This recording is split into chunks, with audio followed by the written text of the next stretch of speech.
Download the app or visit p1fcu.org to get started. P1FCU, a Pacific Northwest original since 1938. Insured by NCUA. The 10th Street Superstop invites you into the biggest convenience store in town. 10th Street Superstop is your one-stop shop for gas, propane, snacks, and ice-cold drinks. Stop in for breakfast or lunch, breakfast burritos and pizza to paninis and fajita burritos. 10th Street Superstop has something for everyone. Whether you're headed to a lumberjack game or out into the woods, 10th Street Superstop is the place to stop for anything you may need. 10th Street Superstop on North 10th Street, St. Mary's. Do you have a hazardous tree on your property? Do you need some trees or brush removed in preparation for a home or shop? You need to call Andy's Arbor and Site Clearing. Andy's Arbor and Site Clearing specializes in the removal of dangerous trees, pruning, thinning, and chipping. Andy's Arbor and Site Clearing also has a bucket truck for those hard-to-reach areas. So if you're in need,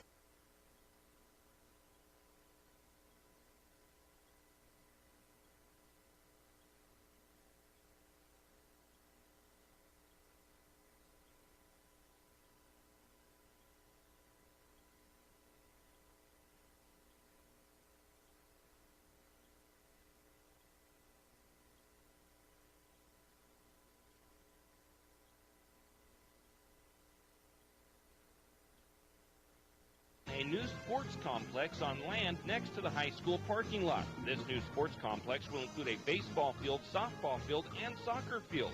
The fields will be built according to professionally engineered plans and will be ADA compliant, so all Lumberjack fans can enjoy the games.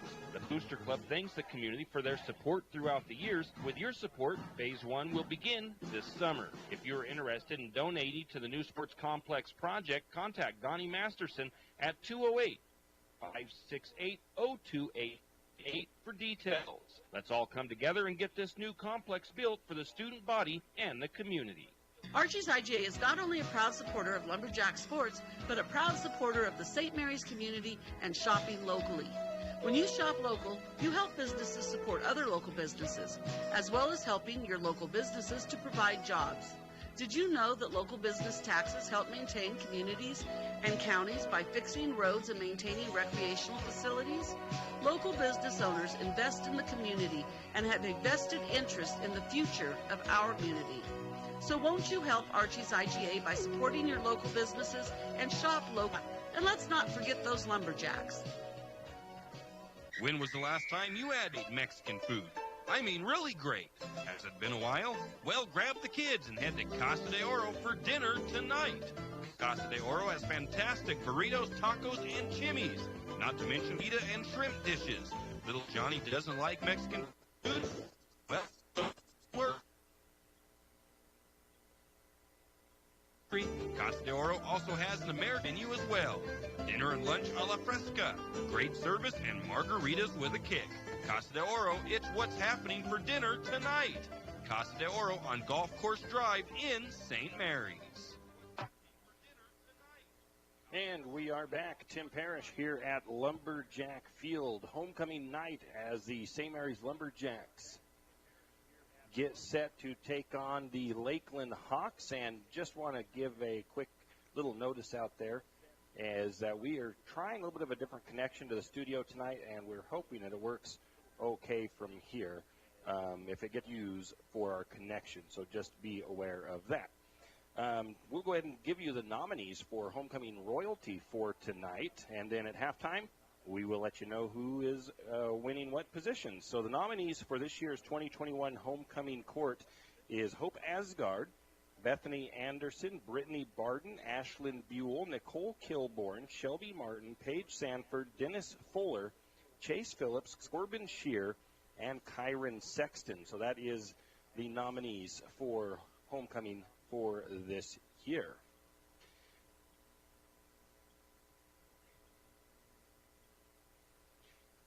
Now, let's go ahead and jump into the Potlatch #1 Federal Credit Union countdown to kickoff as the Lumberjacks hosting the Lakeland Hawks. Take a quick look at the 2A Central Idaho League for Districts 1 and 2. That's St. Mary's Conference. The Lumberjacks with an 0-3 record. 42-6 was their last game. It was a loss to Freeman And like you know, they host Lakeland here tonight, and the Lumberjacks are 20th in the power rankings. The Grangeville Bulldogs are sitting on a 1-3 record. Their last game, they actually played McCall Donnelly yesterday, and they beat McCall 7-6. Before that, they lost 40-0 to Weiser, and they will host Kellogg next week. The Grangeville Bulldogs currently 19th in the power rankings. The Orofino Maniacs 0-3. They lost 32-7 to Kellogg last week. They played Bonners Ferry tonight, and they lost 5-0. Taking a look at the polls and power rankings. The power rankings first, Westside is number 1. They moved up 2 spots this week. Cole Valley Christian moved down 1 to number 2. North Fremont moved up a couple of spots to number 3. Declo stayed at number 4. And Nampa Christian snuck its way up into number 5 after being out last week. In the media polls, Westside still sits at number 1. Firth still sits at number 2. Declo still sits at number 3. North Fremont still sits at number 4. Cole Valley Christian is up into that 5 spot after being out of the top 5 last week. On the coaches poll, it is Westside still at number 1. Declo went up 1 spot to number 2. Firth dropped down to number 3 from the second position. North Fremont stayed equal, and Melba moved up to number 5 after being out of the top 5 last week. That's a look at the 2A standings and power rankings. Let's take a break, and we'll come back with more. Tax time is here again. I know, it's not your favorite. But at H&R Block, tax time is our favorite time of year. It's when our tax pros get to do what they love the most, help people. By getting to know you, they can make sure your return gets done right. Not just about numbers, boxes, and forms. It's about personal care, so you get every credit and deduction you deserve.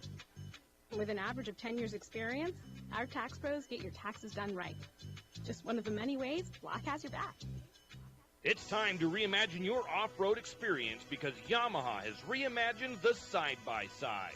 Experience extreme adventure with the all-new 2021 Wolf RMAX 1000 featuring an all-new 999cc parallel twin engine.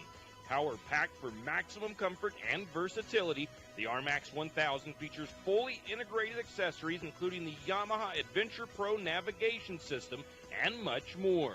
See for yourself at St. Mary's Son Cycle, then get out there and realize your adventure with Yamaha. You always hear on the radio, cross the bridge to savings. But it's true.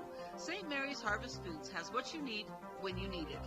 And if you don't see it, then just ask one of the friendly staff and they will gladly help you find what you need. From meat, super fresh produce, and dairy.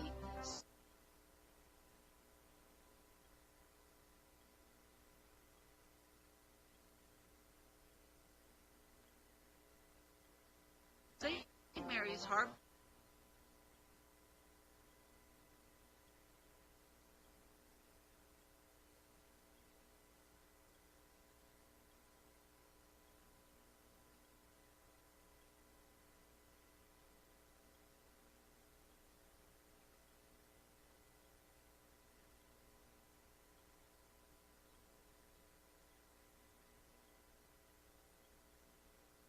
Foods to savings.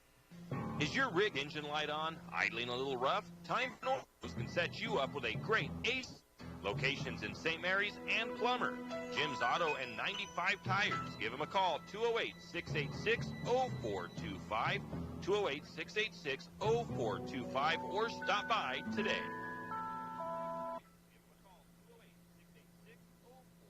Hughes Ace Hardware wants to invite you to come in and take a look.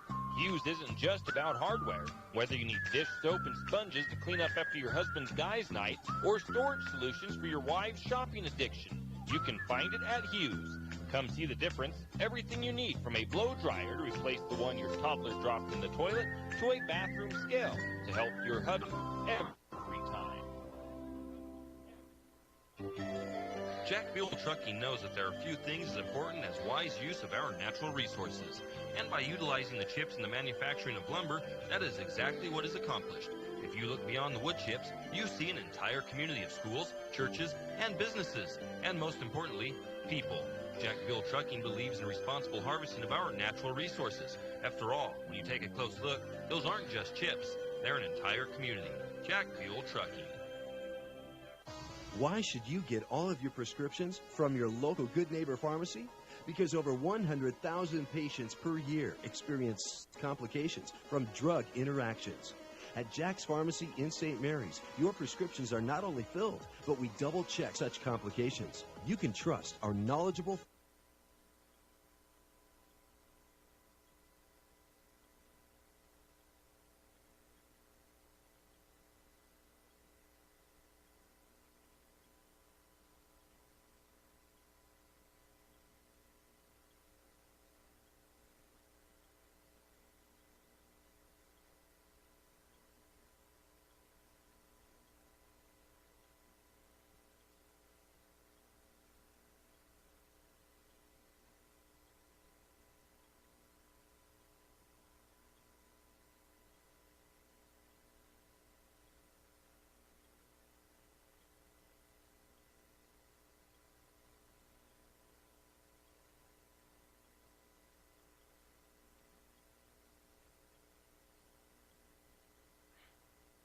Currently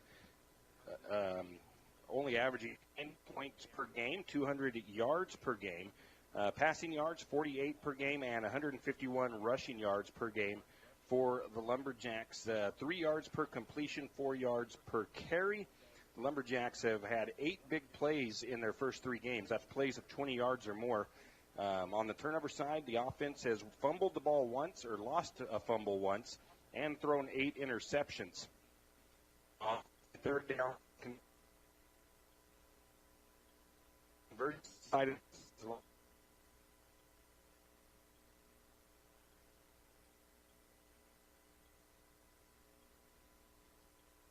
Lumberjack.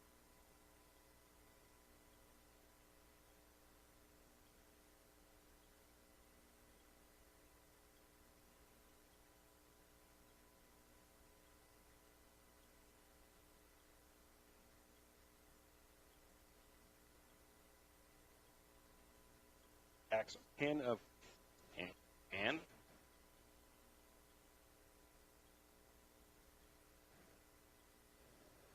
looking at the offense leaders. Everyone knows that the timber industry is a huge part of our community. Working in the very own full-service, large diesel mechanic that not stop by Jake's Machine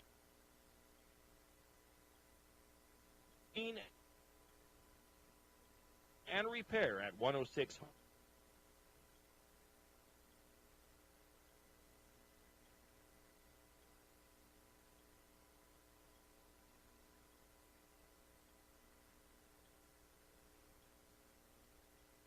Homer Drive in St. Mary's, or 208-596-8819, 208-596-8819. Jake's Machine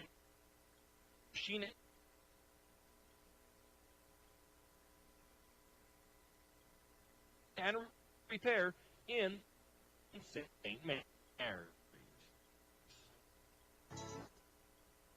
Have you ever noticed some these are around for decades, and you really don't notice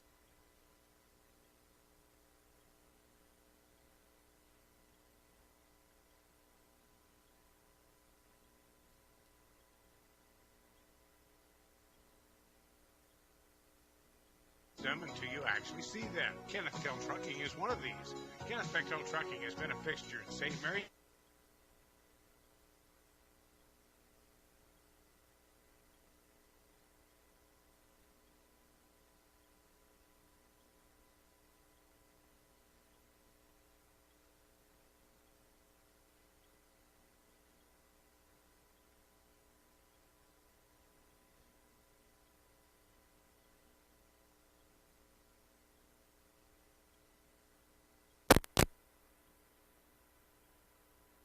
And we are back, and I want to apologize. That new or different system of connecting to the studio that's a lot clearer. It uses the internet, but my internet connection here at the game is not the best. So I was having trouble with that system.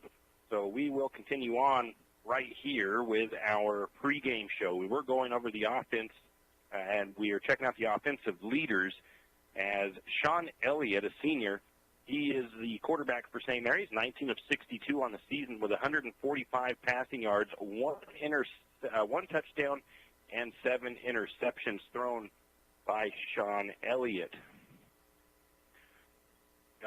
On the running side of things, Dylan Larson, he's a senior. He has 69 carries on the season, 239 yards, 3 touchdowns, 4 yards per carry is what he's averaging, and 80 yards per game. His longest run of the season is 16 yards. Ethan Kohler, he has 31 carries for 141 yards, no touchdowns yet, 5 yards per rush, 47 yards per game. 24 is his longest run of the season. Tristan Nelson, Lumberjack wide receiver. He is a senior. He has 8 receptions for 79 yards, 1 touchdown. He's averaging 10 yards per catch, 26 yards per game for 20 and a 22-yard pass as his long. Jared Badgett, a junior, 6 receptions, 59 yards. He has no touchdowns, 10 yards per catch, 20 yards per game, and his long on the season is 15 yards. Now that I hope we're getting things going right, we will take another break, and we'll be back with more. For all your plumbing needs, call Nick's Plumbing and Heating. With Nick's professional staff, you can be assured of guaranteed quality products, installation, service, and repair of all of your plumbing. So if you have plumbing needs or problems, call the good folks at Nick's Plumbing and Heating. Call 245-5460. That's 245-5460. Nick's Plumbing and Heating. Installation, service, and repair when you need it. Nick's Plumbing and Heating, St. Mary's. Are your friends and family tired of sleeping with Fido when they visit? Maybe Fido's tired of sleeping with them. Either way, the Pines Motel is there to save the day. With large, spacious rooms, comfortable beds, and even a mini fridge, Fido may get jealous. Sweep the floor for Fido and call Kevin of the Pines Motel at 245-2545.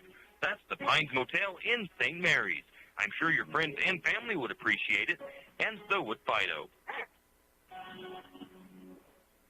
If you have OCD, obsessive coffee disorder, then stop by Shift and Grind, located in the green building right across the street from Jack's Pharmacy. Shift and Grind is a proud Lumberjack supporter and has something for everyone. From regular coffees to lattes, mochas, and more, Shift and Grind will keep your day going. Try Red Bull Infused or Lotus Energy Drink if you're not a coffee fan.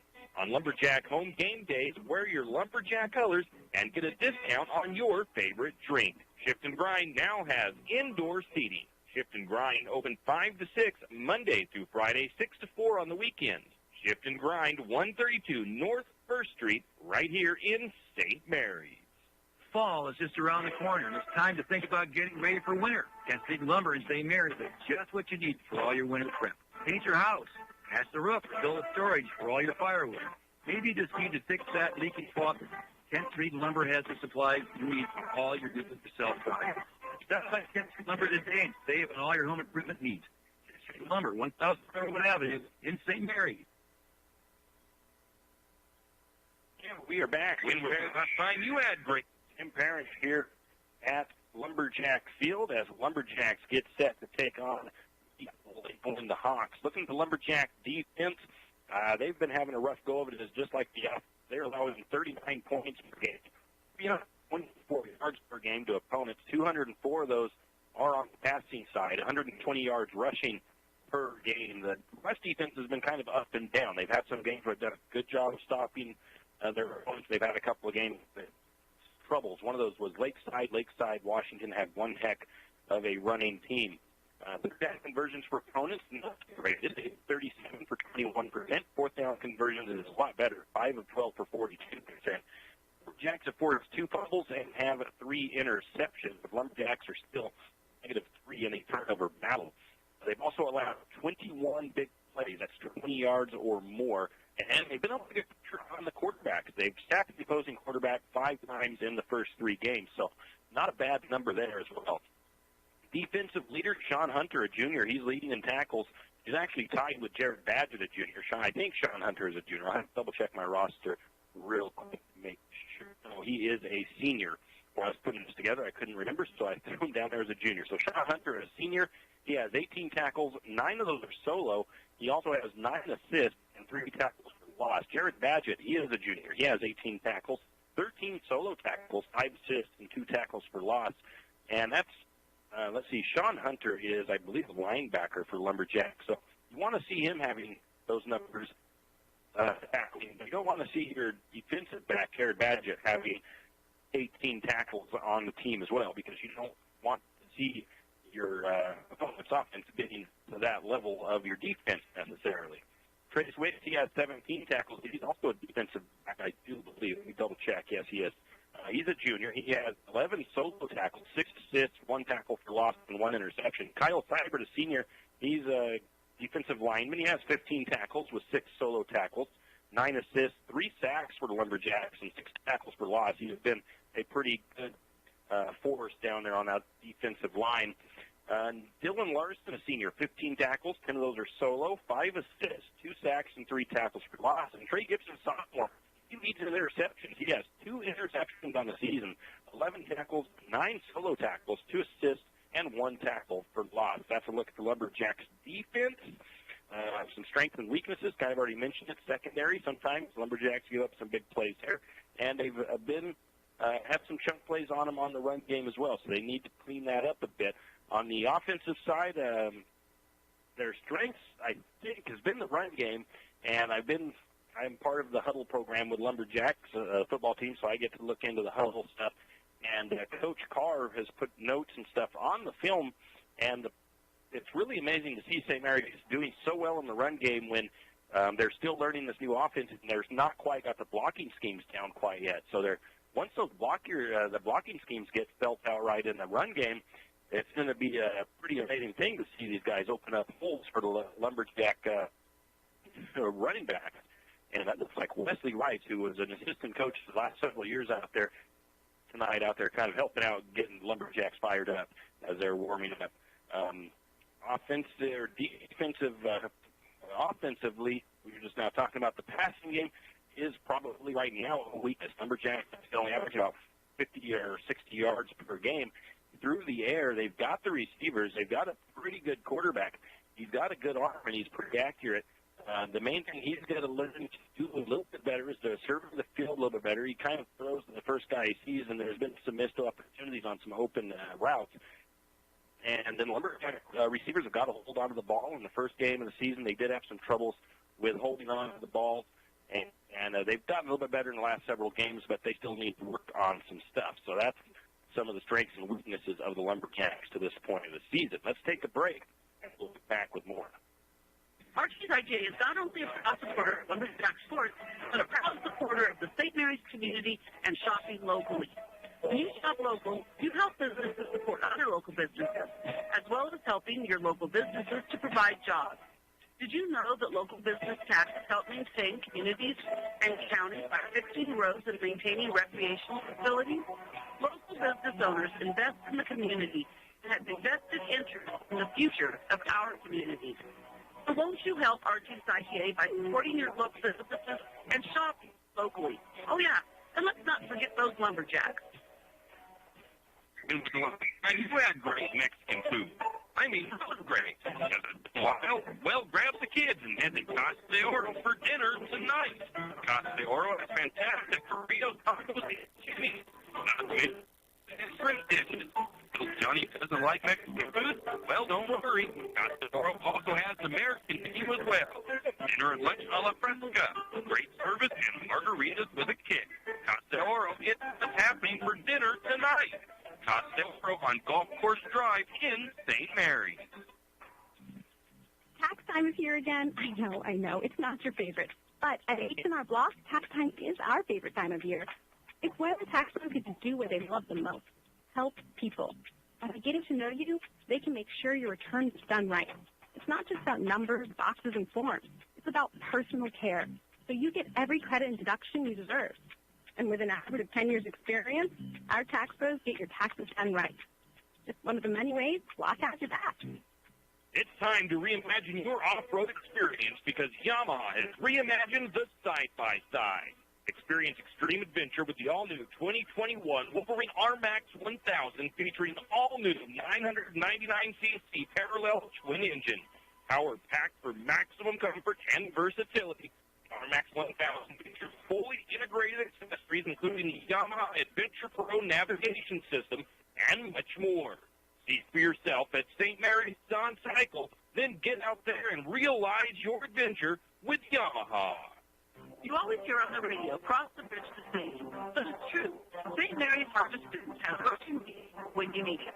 And if you don't see it, send the staff, one of the friendly staff, and they will gladly help you find what you need.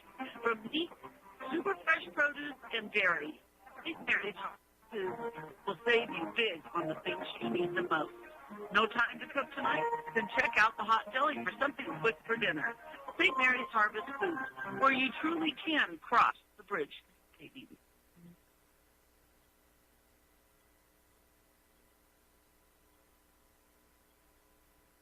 As the St. Mary's Lumberjacks get set to take on the Lakeland Hawks in a non-league matchup, another game where the Lumberjacks are playing up, and this time they're playing up 2 divisions to be exact, as the Lumberjacks head back to the locker room now after doing their warm-ups to go get some last-minute instructions from their coaches.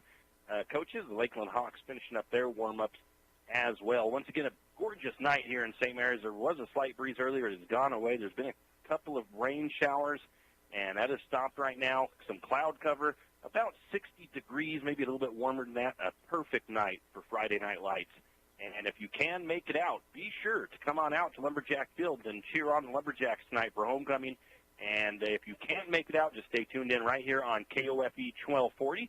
If you have a family that is out of the area, you can, obviously the NFHS network has the video, but they can also pull up the audio from our broadcast on, from our Facebook page, actually. Our Facebook page has the link shared on our story or on our page for our YouTube audio stream. You can turn on the NFHS thing. You can pull up the stream.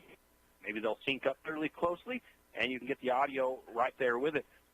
Just as a note, we are working on getting the cabling so that we can, like we did in basketball season last year, tie into the NFHS network and provide the play-by-play commentary onto the NFHS network as well, just like we did in basketball season. There's been a couple little hiccups with getting those cables, and we are going to get them ordered here shortly so that we can get that taken care of as well. Once again, it is homecoming. And just in case you weren't on a little bit earlier in the broadcast, we will run down the homecoming royalty nominees once again. Now, these are the students that are up for the homecoming court. And it is Hope Asgard, Bethany Anderson, Brittany Barden, Ashlyn Buell, Nicole Kilborn, Shelby Martin, Paige Sanford, Dennis Fuller, Chase Phillips, Colby Renner, Coleman Ross, Corbin Shear, and Kyron Sexton. So that is the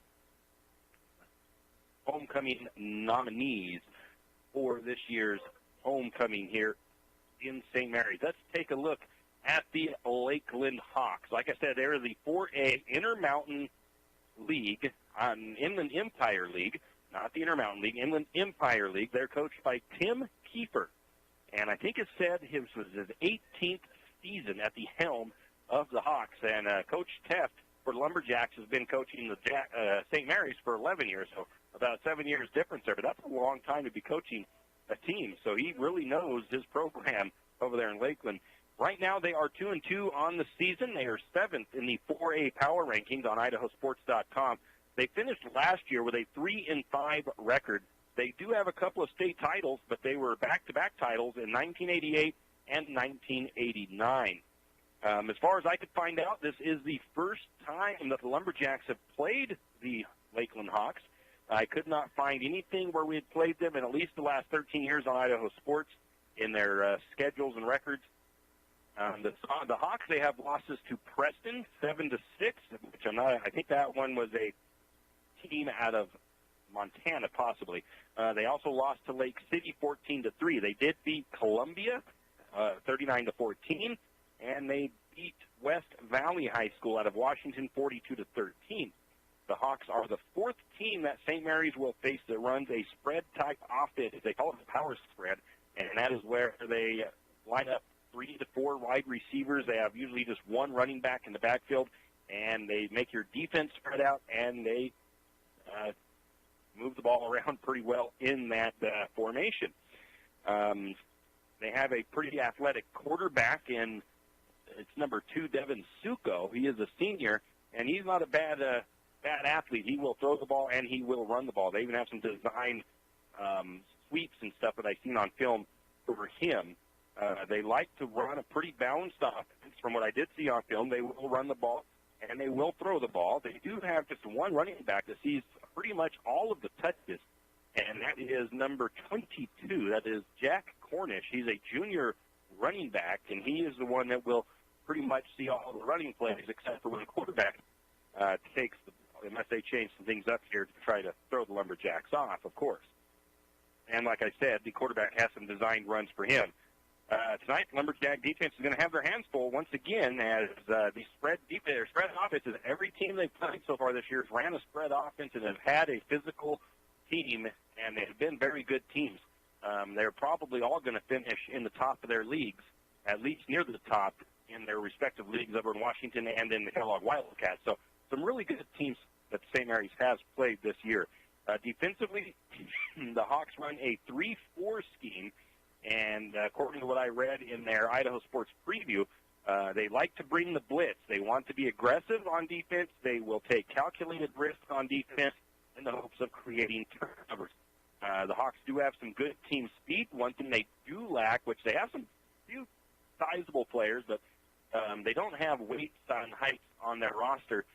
But they did say they lack in size, and their defensive backs did look a little bit on the short side, and they were susceptible to some passes deep.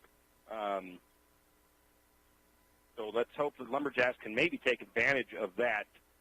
St. Mary's definitely has an advantage with 6'5" Tristan Nelson wide receiver, and it looked like most of the running backs or defensive backs for Lakeland are under 6 feet tall. So St. Mary's will have to block well for the run game as well as pick up the blitz to protect Sean Elliott and give him some time to throw the ball down the field. Defensively, they are going to have to contain a good quarterback, and they're also going to have to contain that running back, and hopefully they'll get some pressure on him like they have in the last couple of games. They've sent some blitzes of their own, and they've, like I said, got 5 sacks in the last 3 games. So that is a positive for St. Mary's, possibly. The Jacks, of course, would love to get a win here on homecoming night, but they are going to have to play a near-perfect game against a talented 4A school. Let's take a quick break, and we'll come back and look at some schedules and some upcoming Lumberjack and Vandal and Seahawk action. Is your rig check engine light on? Idling a little rough? Time for an oil change. Maybe you need tires. Stop by Jim's Auto Repair and Tire Pros. Jim's Auto Repair can take care of your automotive needs fast. If you have a dead battery, Jim's Auto Repair and Tire Pros can set you up with a great AC Velco battery. Did we mention tires? Jim's Auto Repair is an authorized Tire Pros dealer and can get you a great deal on tires for your rig. Locations in St. Mary's and Plummer. Jim's Auto and 95 Tires. Give them a call, 208-686-0425, 208-686-0425, or stop by today. Hughes Hardware wants to invite you to come in and take a look. Hughes isn't just about hardware. Whether you need dish soap and sponges to clean up after your husband's guys' night or storage solutions for your wife's shopping addiction, you can find it at Hughes. Come see the difference. Everything you need, from a blow dryer to replace the one your toddler dropped in the toilet to a bathroom scale to help your hubby stay on his fitness goals. Hughes Ace Hardware is the place to get the products you need and the help you want all the time, every time. Jack Fuel Trucking knows that there are few things as important as wise use of our natural resources. And by utilizing the chips in the manufacturing of lumber, that is exactly what is accomplished. If you look beyond the wood chips, you see an entire community of schools, churches, and businesses, and most importantly, people. Jack Fuel Trucking believes in the responsible harvesting of our natural resources. After all, when you take a close look, those aren't just chips. They're an entire community. Jack Fuel. From your local Good Neighbor Pharmacy, because over 100,000 patients per year experience serious complications from drug interactions. At Jack's Pharmacy in St. Mary's, your prescriptions are not only filled, but we double-check for such complications. You can trust our knowledgeable pharmacists for that extra personalized attention. You're not just a number to us. You are our neighbor. Bring all your prescriptions to Jack's, your good neighbor pharmacy, where you'll receive personalized service and attention. Everyone knows that the timber industry is a huge part of our community. Working in the timber industry requires big equipment. Big equipment requires a special mechanic or custom machined items to repair. Jake's Machine and Repair in St. Mary's is your very own full-service, large equipment diesel mechanic that not only has a full-size shop, but also has a service truck that can come straight to you when you break down in the woods. If you're in need of big truck or big equipment repair, stop by Jake's Machine and Repair at 106 Homer Drive in St. Mary's or call 208-596-8819, 208-596-8819. Jake's Machine and Repair in St. Mary's. And we are back. Tim Parrish here at Lumberjack Field. You're listening to Lumberjack Football pregame on KOFE 1240 St. Mary's. And it is presented and brought to you, our pregame and title sponsor, Potlatch, #1 Federal Credit Union, for all of your home loan, car loan, and all those different types of needs. Or maybe you just need a bank account or a savings account for a child or something like that. Go talk to the fine folks at Potlatch, #1 Federal Credit Union right here in St. Mary's. And let's see, other sports action going on around Lumberjack territory. We've got girls and boys soccer, not quite the seasons they were hoping for, and I think that record is wrong for the boys. I think they're 4-5. I'll have to make sure on that one. Anyways, Lumberjack girls come in to have a that did not go right on there. Let's see here. The Lumberjack girls are 0-6-1, I believe. They lost. Maybe it is 0-5-1, but they lost 9-0 at Coeur d'Alene Charter on Wednesday. The boys, I believe, are 4-5-0. They lost 6-0 at Coeur d'Alene Charter. Volleyball hosted Kellogg last night. They played valiantly, but they lost in 3 straight sets to the Wildcats. Tomorrow, the Idaho Vandals will be at Oregon State. We will not be able to broadcast that game because we're going to be broadcasting some Lumberjack soccer senior night action. The Seahawks on Sunday will be at the Titan, or hosting the Titans. We will have that game on the air, the pregame at about noon. Like I said, senior night tomorrow for the soccer teams. The boys and girls will be hosting Bonner's Ferry. The girls will play at noon, the boys at 2. Senior night will start at 11:30 for the girls and follow the girls. Football will be at Lakeland tomorrow. Will host River. Boys will play at Border.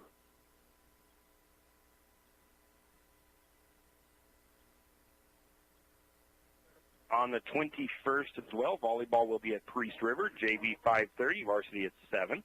And then on the 24th,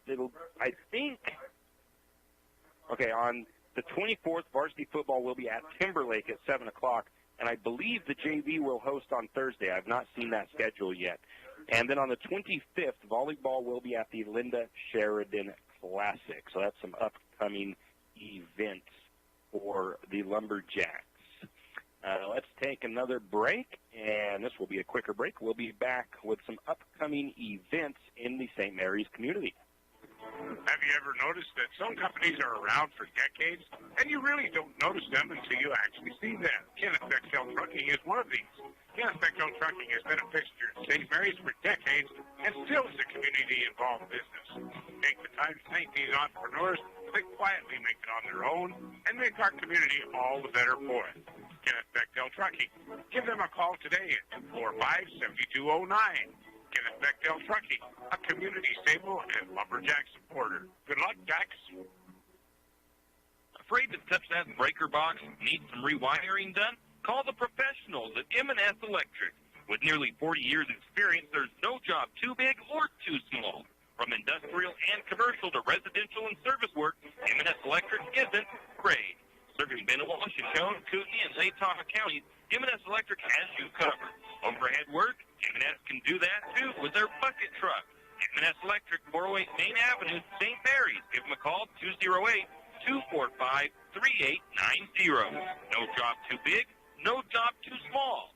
We do them all. M&S Electric. And we are back with more of the Potlatch #1 Federal Credit Union countdown to kickoff here from Lumberjack Field as the Lumberjacks hosting the Lakeland Hawks in non-league action. 4A Lakeland Hawks. This is going to be a heck of a game, a tough game for your hometown Lumberjacks. We'll see if they can pull out the upset at Victory School tonight. All right. Off of Facebook and some other things.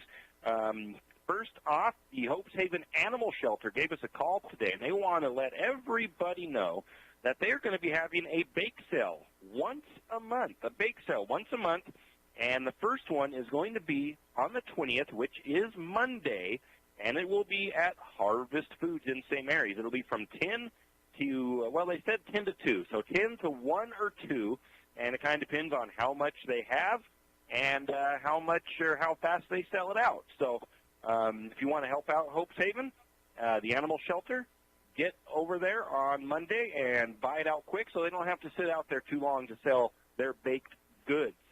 The Cedarwood Market, which is located at the Shadowy Rivers Mall, they're going to be hosting a fall festival on Saturday, this Saturday. That's tomorrow. It will not be held at the Grub Box or at the Shadowy Rivers Mall. It will be at the Benoit County Fairgrounds. It'll be from 11 a.m. to 10 p.m. They're excited to involve everybody in the community, said Sam Baker. Cedarwood's owner and other stores will have items from their stores for sale. Joe's Bar will be there.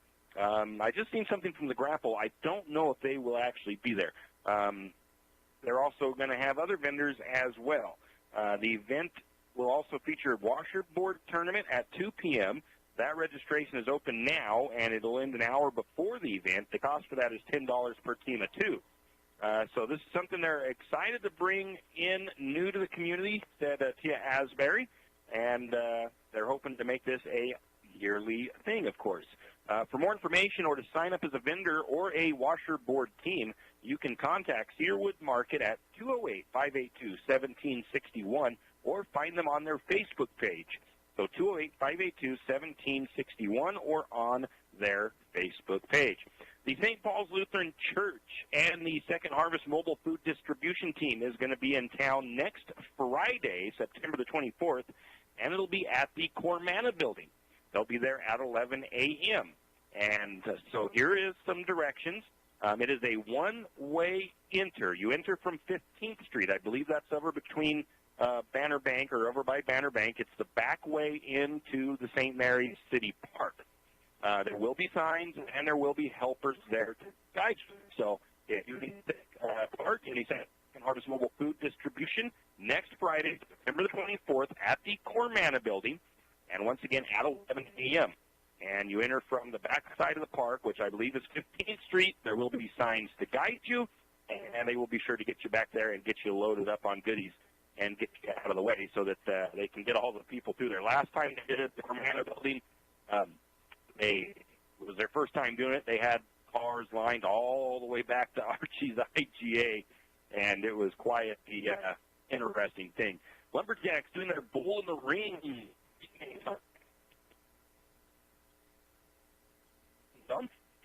Yeah.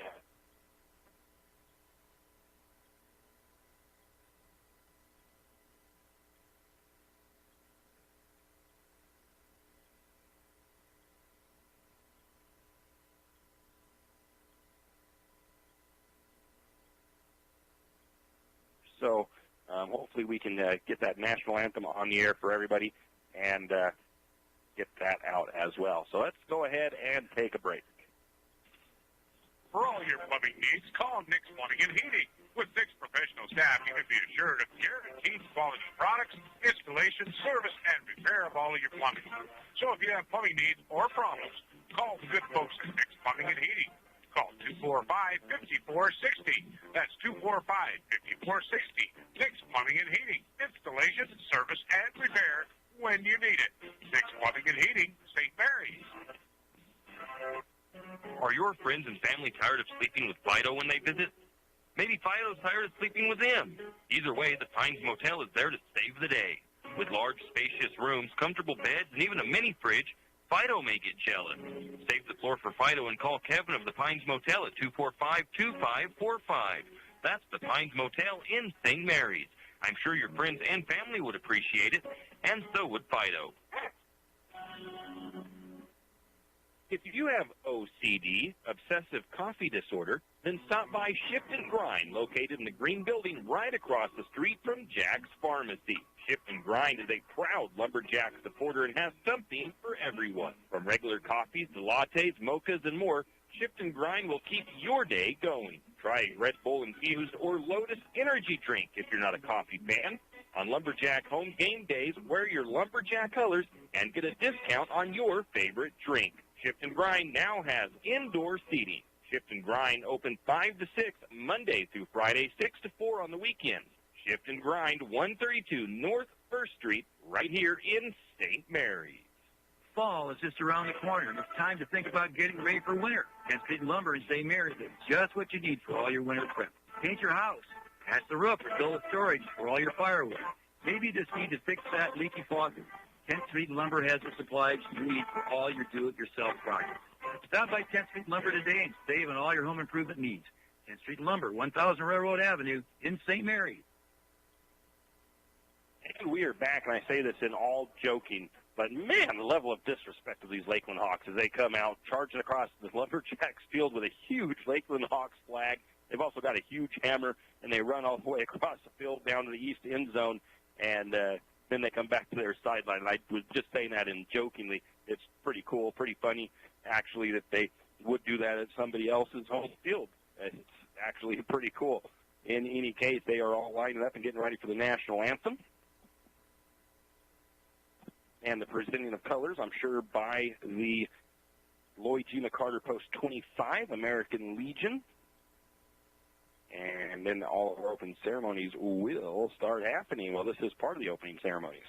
I'm going to turn my mic up here in just a minute and stick it out the window, so hopefully you might be able to hear the PA announcer and the national anthem and stuff.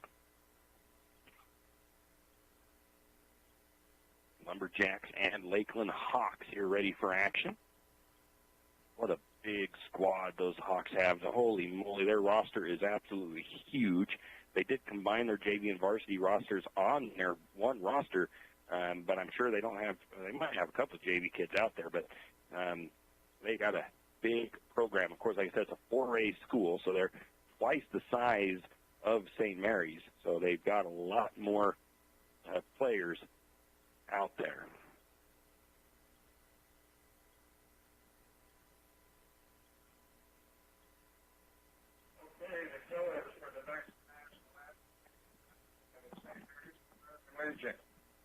Please stand, remove your hats as we celebrate our country.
And that was the national anthem and the colors presented by the St. Mary's American Legion Lloyd G. McCarter, post 26 color guard. So now we've got some starting lineups for you. We'll do offense for the Lakeland Hawks first. And for Lakeland, it'll be offensive lineman Bo Wilding.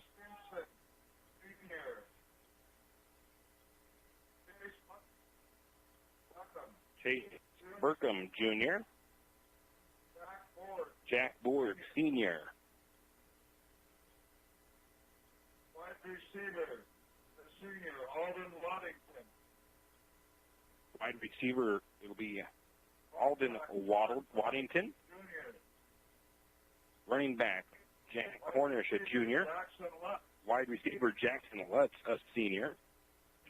Wide receiver, Richie Thomas. Wide receiver, senior wide receiver, Richie Thomas, who is at number 9. And number 4, wide receiver, junior wide receiver, Thomas Calder. And Devin Suko, a senior, is at quarterback for the the Hawks.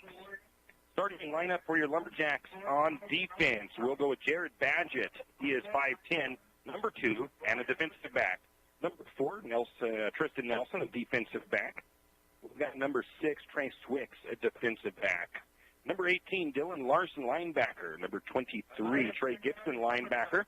Number 30, Sean Hunter, a linebacker. Number 32, Ethan Kolar, a linebacker.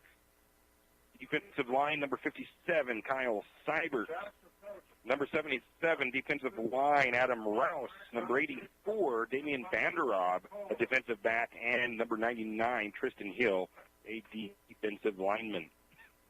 Lumberjacks, once again, coached by Craig Teft, and the Lakeland Hawks, coached by Tim Kiefer.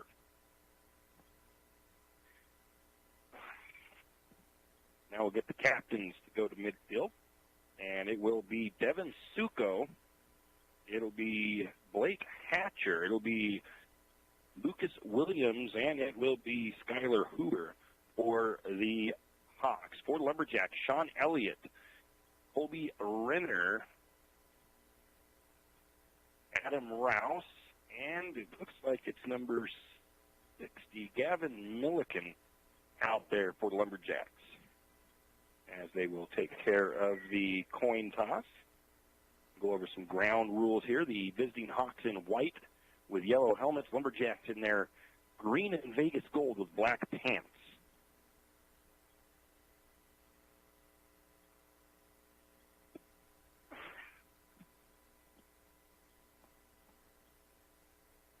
Going over some ground rules, showing them which side of the coin is heads and tails. And the Lakeland Hawks will call it since they're the visiting team. As the head linesman takes care of the pregame ritual out of midfield. Toss is up. And it looks like, if I'm right, he's looking over at Lakeland like the Hawks maybe won the toss. We'll find out here in just a second. So I'm not 100% sure yet, but Lumberjacks will defend the east goal. Yeah, the Hawks won the toss. They deferred to the second half, so St. Mary's will receive. Lakeland Hawks will be defending the west end zone. Lumberjacks defending the east. Or Lumberjacks, if you're looking at it from a radio dial perspective, they'll be going left to right on your radio dial.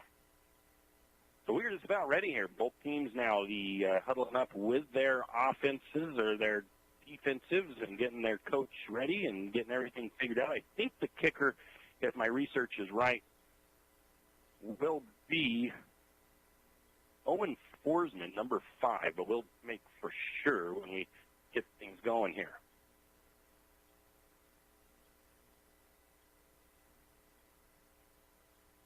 It actually is number 10, who I had as a question mark because he was doing some kicking as well in what I had, and that is Jack Botcher, a sophomore, doing the kicking. Back deep for St. Mary's, number 2 is Badgett, and Trey Gibson on the opposite side.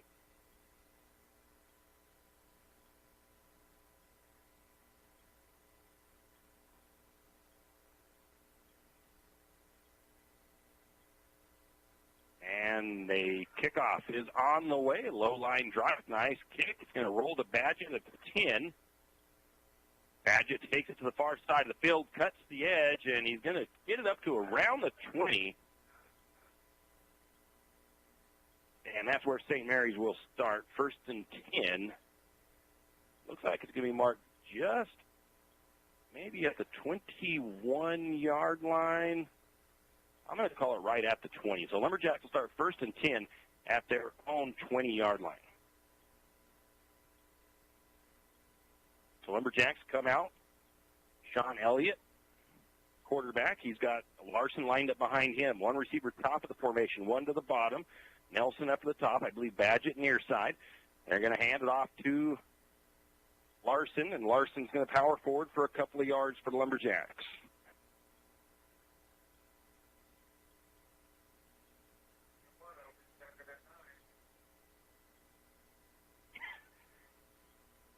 So about 2nd and a long 8 for the Lumberjacks.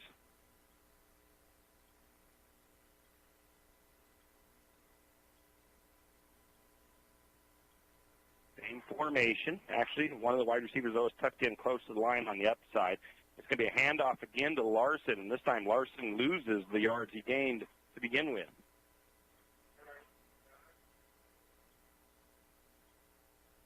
Brings up 3rd and 10 now for the Lumberjacks.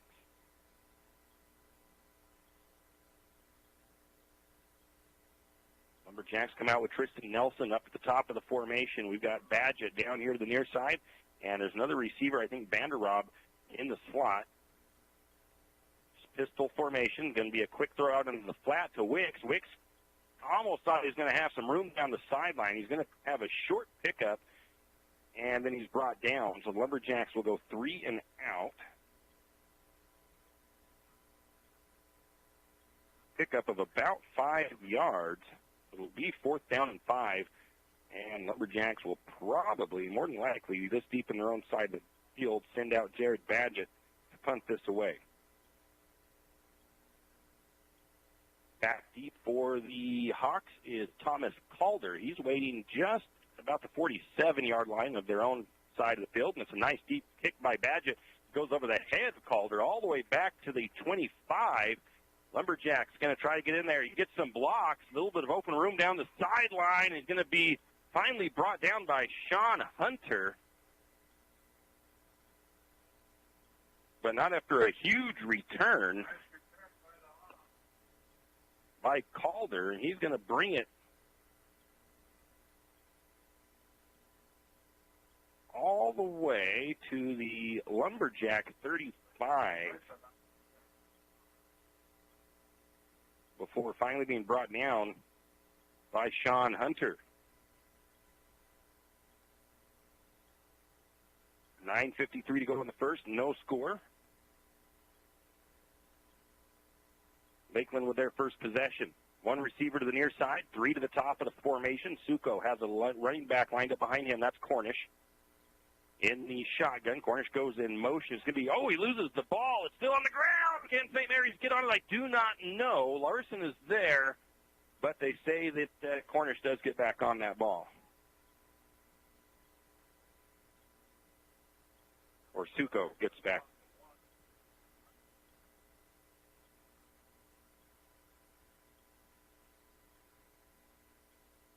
Lumberjacks back on defense. Run to the near side. It's Cornish. He takes it to about the 30-yard line.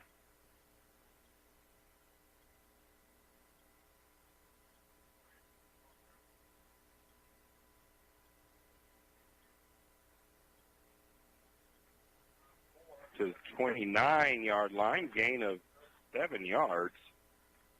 I didn't see who made the tackle for the Lumberjacks. 3rd and about 4.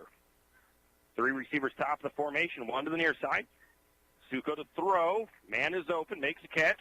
That's Waddington, and he's going to get all the way down to about the Lumberjack 10. Ridden out of bounds by Hunter.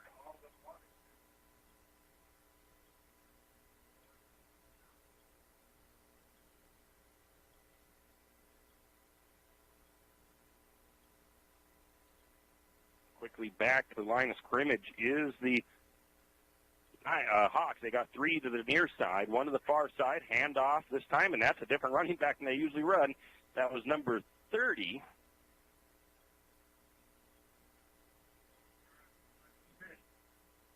Elijah Sint with the carry. I don't have him in my roster. I'm going to see if I can add the player, but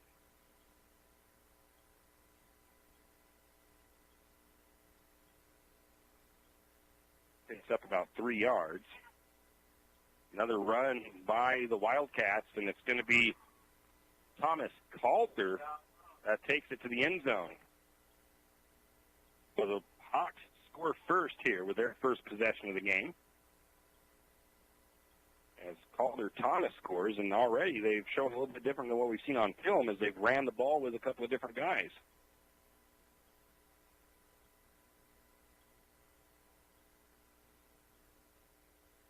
The Hawks will try for the extra point, and it is number 10, Botcher, doing the extra point kick.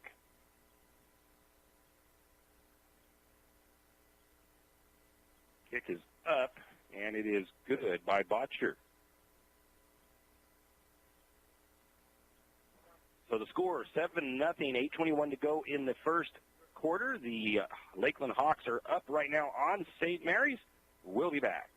Wondering how to manage your retirement nest egg? How big should it be when you retire? Contact Jenny Oakes at Gateway Financial Partners to get the answers to these and all your other financial questions. The securities and advisory services offered through LPL Financial, a registered investment advisor. Member FINRA SIPC. With over 30 years of financial planning, give Jenny Oakes a call at Gateway Financial Partners today. The guidance is free. The experience is priceless. Call 245-5255. And we are back, Tim Parrish, here at Lumberjack Field, and the Lakeland Hawks strike first. Lumberjacks go 3 and out in their first possession. The Lakeland Hawks take it back after a nice kick or a nice punt return.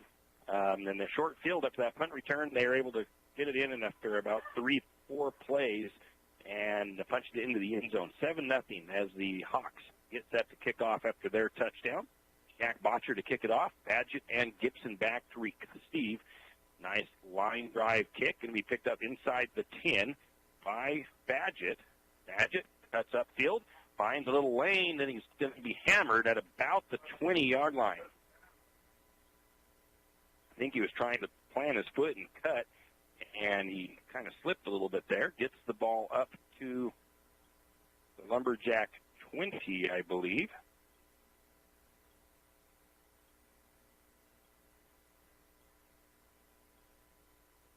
Lumberjacks will start over there for the 11-yard return. Lumberjacks have 1 receiver to the near side, 1-2 to the top of the formation. And comes in motion. It's going to be a handoff on the motion man, and that's Trace Wicks. He's going to be met in the backfield, brought down by Jack Cornish.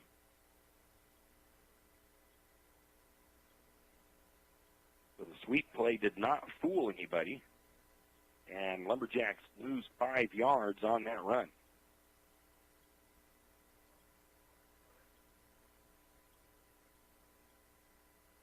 Time Lumberjacks have 2 receivers to the near side. Vanderrub in the slot. You've got Badgett on the outside. 2 receivers top of the formation. As that's Nelson on the outside. Wicks on the inside. Going to take the snap. A deep pass by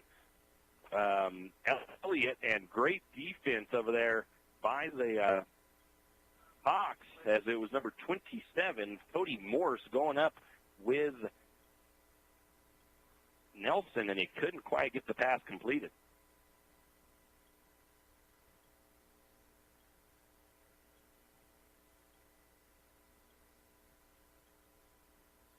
The Lumberjacks in 3rd down once again.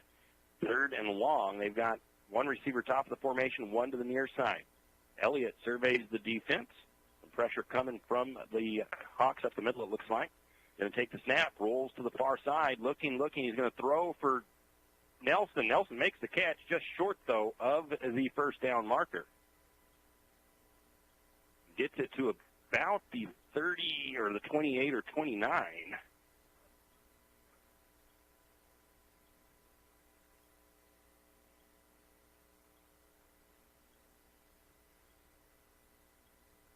And they'll bring up 4th down and 3 for St. Mary's. Looks like they're going to go ahead, of course, this deep on their own side of the field. They're going to send out Badgett to punt this away again.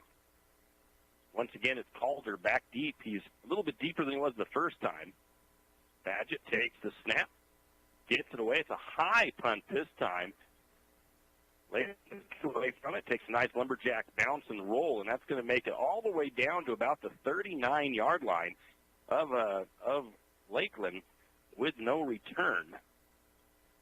So that's where the Hawks will start, at least a little bit worse field position than last time. 6:39 to go in the first quarter, and the Hawks lead 7-0, and they will have the ball on their own 39-yard line right now. Actually, I thought it wasn't a score. We're not taking a break.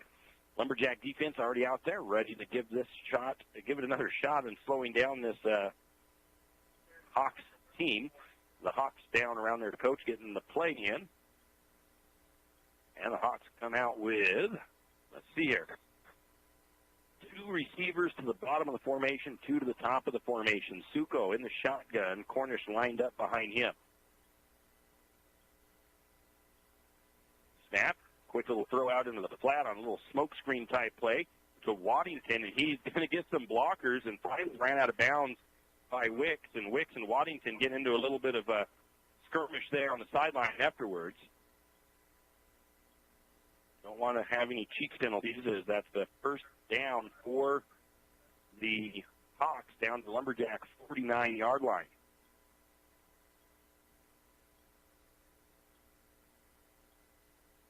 Waddington, one of the tallest players on the team for Lakeland.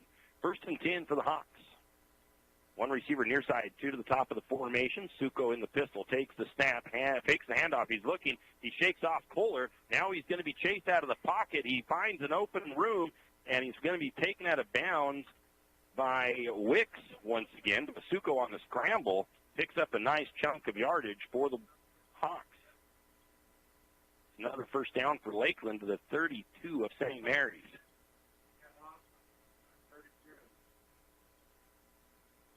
Wicks in there to help make that stop. I didn't see the other Lumberjack that got in there and helped affect that play. Now Waddington here to the near side for the Hawks. 3 receivers up at the top of the formation. Suko in the shotgun. He's got Cornish just flanked to his far shoulder. Takes a snap. He's looking to throw. Pressure coming in. He gets the throw away. It's deep, too deep, and incomplete. Tristan Nelson on the coverage. Waddington did have a step, though, that Suko just overthrew that one a little bit. Bring up 2nd and 10 now for the Lakeland Hawks on the Lumberjack 32-yard line. Lakeland leads 7-0. Middle of the first quarter here. 1 receiver near side, 2 to the top of the formation. Suko in the shotgun. He has Cornish lined up behind him. Takes the slow snap, hands off to Cornish. Cornish finds a hole on some nice blocking, and it's going to take Rouse and I believe Gibson to get him down. Rouse and Gibson to make the tackle. And he carries that down to the Lumberjack 12.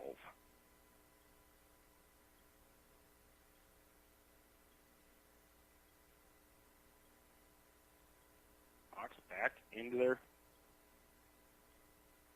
the snap. It's going to be a handoff again. Another nice gain, pick up of 5 or 6 yards. And Cornish with the carry.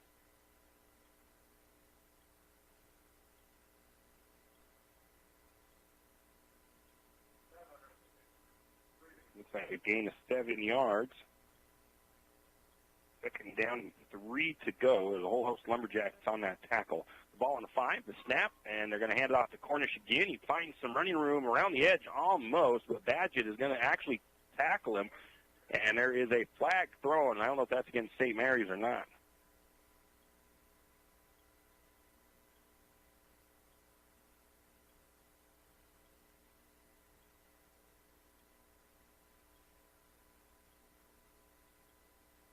A little bit of extracurriculars with Lumberjacks, and I think it was Ethan Kohler and the quarterback for the Hawks. So I'm not sure who it's going to go against. A little bit of chippiness early in this one.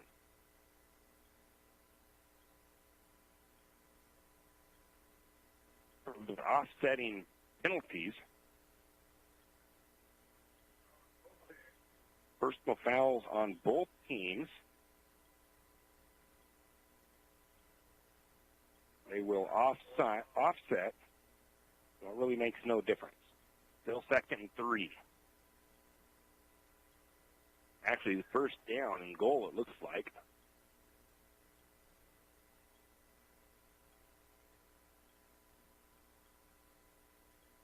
Snap. They're going to hand it off to Cornish. Cornish stutters forward, and does he make it in or not?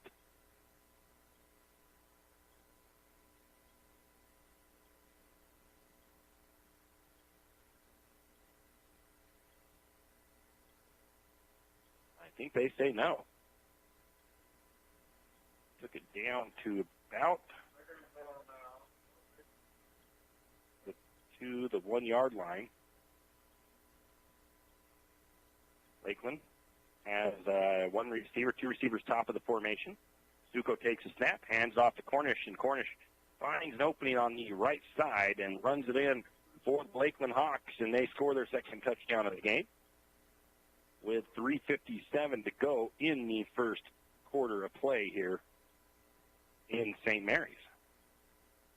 Jack Botcher will go to attempt the extra point as the Hawk offense comes off the field. Holder for the Hawks is Mason Burcham, senior running back and linebacker, and apparently holder. Takes the snap. It is down and up, and it looks good. Waiting for the signal. It is good. So the Hawks take a 14-0 lead here with 3:57 to go in the first quarter of play from Lumberjack Field. It is homecoming night. We will be back. Triple X Feeds in St. Mary's is your one-stop farm and garden shop. Everything from pet supplies to livestock feeds and supplies, Triple X Feeds has it. Horse supplies, they have that also. From saddle pads to bridles, Triple X Feeds can set you up. Triple X Feeds now has hay and alfalfa in stock as well as straw. Triple X Feeds, located at 130 East College Avenue in St. Mary's, open 8 to 5:30 weekdays and 9 to 5 on Saturdays. Triple X Feeds, a proud Lumberjack sports broadcast sponsor. Don't miss out on life's unforgettable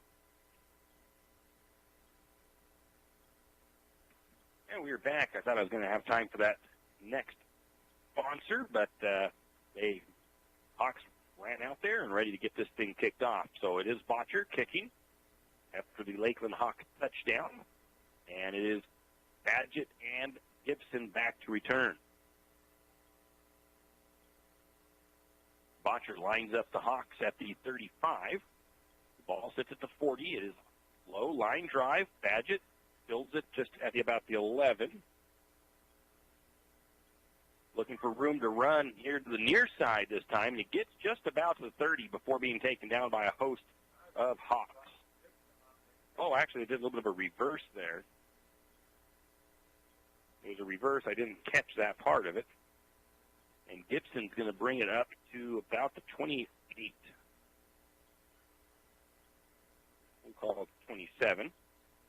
1st and 10 for St. Mary's. They really need to get something going here and have an answer for the Hawks. They've got to get their offense rolling. They've had a couple of complete passes, but the running game hasn't quite gotten going yet. They've lost, I think, more yardage in the running game than they've gained. So we've got 3:48 to go in the first quarter, 14-0 in favor of the Hawks. Lumberjacks come out in their wedgie formation, or the sniffer. Hand off. And I'm trying to see who was carrying the ball, as there's a pile of bodies down there. Actually, I think the ball carrier might have lost yardage.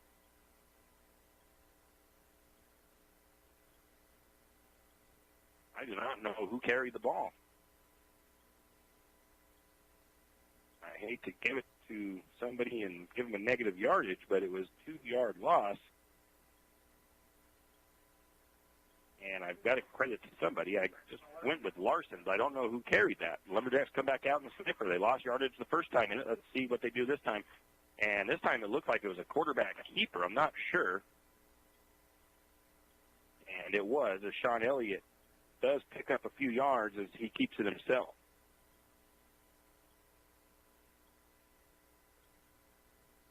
after that loss. He picks up probably 6 yards.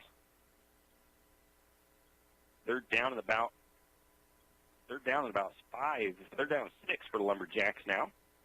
So again, another third down conversion that they need to try to get. They're 0 for 2 so far on those third down conversions. They've punted twice. They haven't even been able to get to the Lakeland side of the field just yet.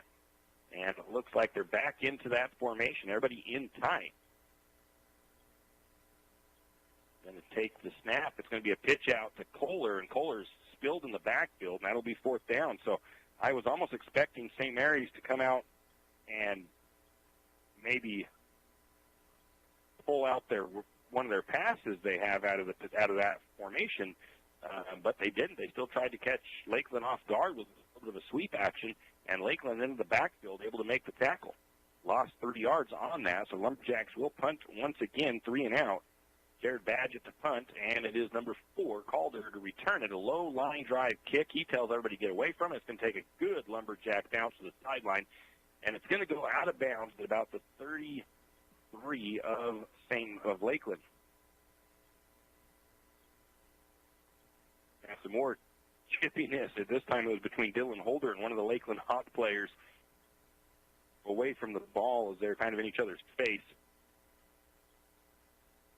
These two teams, like I said, have not played each other in recent history. And they're having a little bit of gamesmanship, a little bit of chippiness back and forth early in this one. 1:45 to go in the first quarter. St. Mary's trails 14-0. Let's see if the Lumberjack defense can come up with a stop. We've got 3 receivers to the near side, one to the top of the formation. Suko has, I don't think that's Cornish behind him this time. As he takes the snap, it is not Cornish. It is number 30. It's Elijah. The pass is incomplete. Looks like it was intended for Smith. No, it was intended for. It was incomplete. I'm not 100% sure who it was intended for. I think it was number 5, Owen Forsman.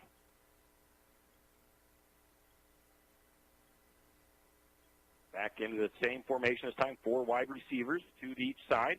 Suko is going to hand it off to Elijah, number 30, Elijah Stint, and he's going to pick up a couple of yards. Did not see which Lumberjack made the tackle.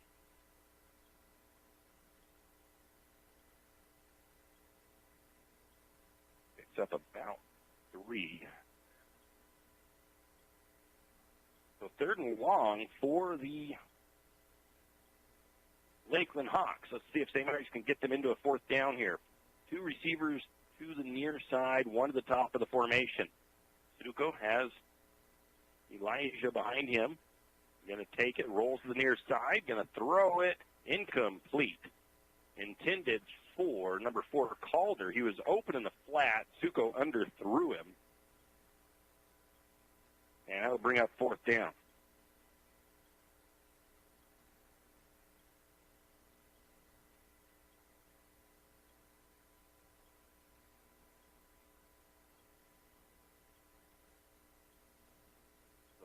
Should bring out the punter for the Hawks, and that is number 88, Waddington.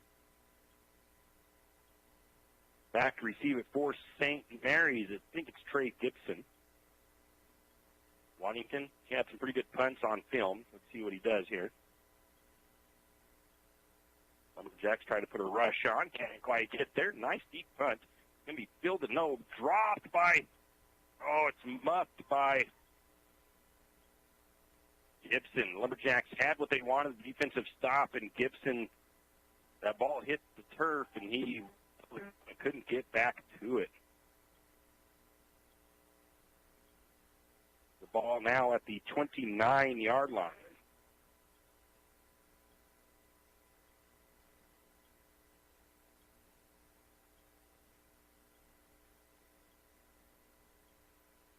Lakeland will come back out on offense after the gift cover by the Lumberjacks.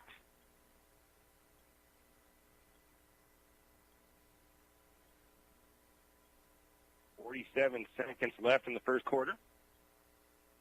The Hawks with 2 receivers to the near side. 3 receivers to the near side, 1 to the top of the formation. Suko in the shotgun. Cornish goes in motion to the top of the formation. Suko rolls out, looking deep and overthrows his wide-open receiver. He had Lutz as the Lumberjack coverage was confused there on where they were supposed to be, it looked like, and Suko just overthrew him on that one. So Lumberjacks luck out on the overthrow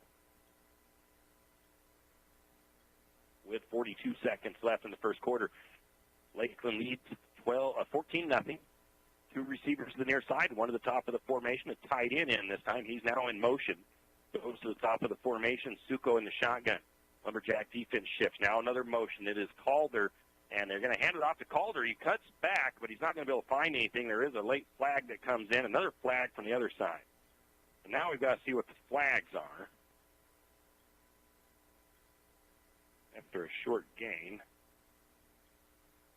Didn't see the Lumberjacks that made the tackle. Flag came from the head linesman, and the flag came from the umpire ref on the back side of it. So we've got offsetting penalties again. We had a face mask by St. Mary's and a holding by the Hawks. So no play. Play won't even count.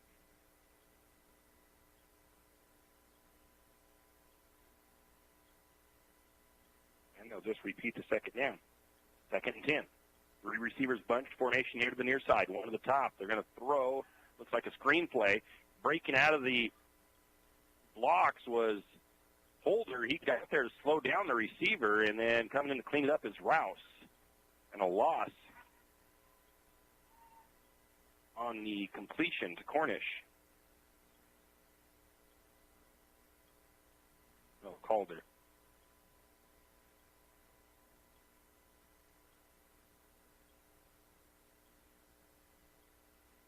Adam Rouse, Lumberjack senior with the tackle, brings up 3rd and 11, and that will also bring up the end of the first quarter. St. Mary's trails 14-0. We'll switch sides, and we'll come back with the second quarter of play after a word from our sponsors. Triple X Feeds in St. Mary's is your one-stop farm and garden shop. Everything from pet supplies to livestock feeds and supplies, Triple X Feeds has it. Horse supplies, they have that also. From saddle pads to bridles, Triple X Feeds can set you up. Triple X Feed now has hay and alfalfa in stock as well as straw. Triple X Feed, located at 130 East College Avenue in St. Mary's, open 8 to 5:30 weekdays and 9 to 5 on Saturday. Triple X Feed is a proud Lumberjack sports broadcast sponsor.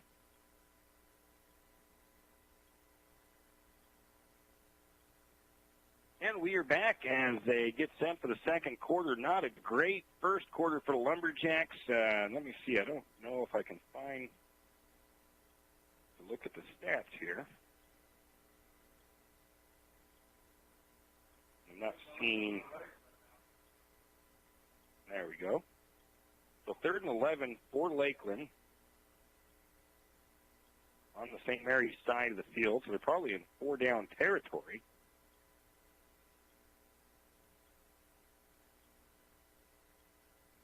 Lakeland brings out two receivers to the near side, one to the top of the formation. Suko. There should be a false start. I thought the running back tilted forward, but I guess maybe not everybody was set yet. Now the snap. Fakes the handoff, rolls to the top of the formation. Suko's going to keep it himself, and the Lumberjacks are going to force him out of bounds. Picks up a couple of yards, and I'm going to say Trey Gibson there to force him out of bounds. He was one of the Lumberjacks I've seen close by. A gain of about 3.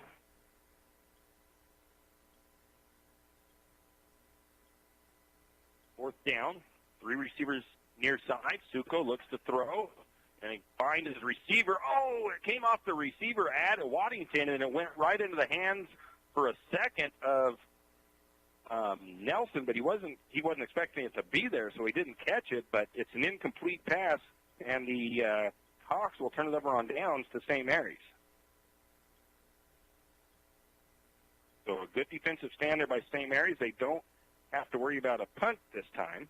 They don't have the greatest of field position. They will start 1st and 10 on their own 26-yard line is what it says on the scoreboard.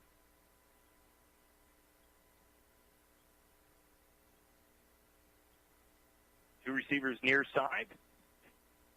And I think we're going to get a timeout taken by the Lumberjacks. First timeout of the game. 1:44 to go in the second quarter. Lakeland leads 14-0, and we'll take a break as well. Don't miss out on life's unforgettable moments. You have adventures waiting and challenges to tackle. And now, P1FCU can help you anywhere life takes you. If you need to make a loan payment, a simple transfer, or even apply for a loan, P1FCU's video banking has you covered. It's real banking with real people. Download the app or visit P1FCU.org to get started. P1FCU, a Pacific Northwest original since 1938. Insured by NCUA. Kenny and we are back. As after the timeout, the Hawks and the Lumberjacks come back out. The Hawks have 99 yards of offense, St. Mary's with 14. Lumberjacks with a run here. Dylan Larson with a decent run for St. Mary's there.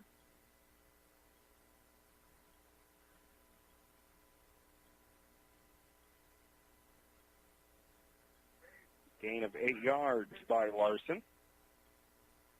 And see who made the tackle for Lakeland. See if St. Mary's can get their first down of the game. One receiver near side, one to the top of the formation. Lakeland showing pressure. They're going to hand it off to Larson. Finds a little opening there on the near side. Keeps those feet churning. Takes contact and takes it across the 40 up to about the 43. And it's a Lumberjack first down. The first one of the game for the Lumberjacks.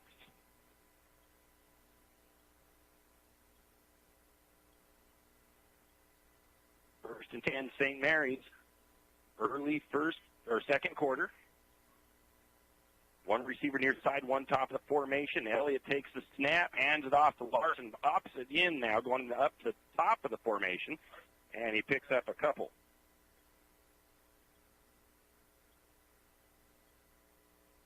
About a 2-yard pickup there. Oh, actually, yeah, they gave about 3 yards on that. Second down and 7 now for the Lumberjacks. Up to the 46-yard line. Still on their own side of the field. Nelson to the bottom. Badgett to the top of the formation for wide receivers. We've got Larson. No, I think they've switched out Larson. It's probably Ethan Kohler in the backfield. Elliott takes the snap, hands it off, and that one's red, and a whole host of Hawks bury that play in the background, and that was actually Trey Gibson with the run and a loss of yardage.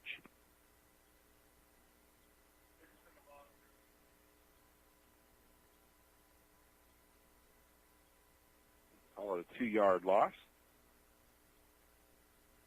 3rd and 9 for St. Mary's. They got 2 receivers down to the near side. We've got number 8? Wesley Vanderrob. We got Nelson in the slot. 2 receivers top of the formation. Some good clean pocket for Elliott. He looks for his wide receiver Vanderrob, and it hits him in the breadbasket. Pops out, and it's a drop for the Lumberjacks, incomplete.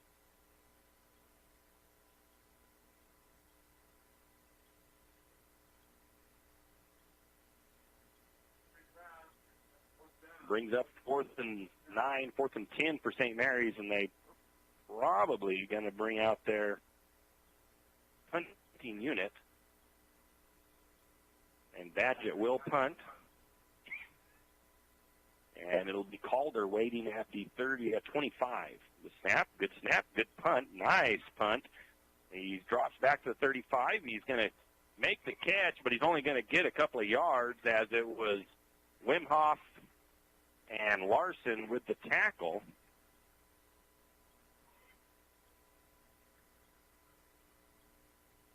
Wimhoff and Larson on the tackle.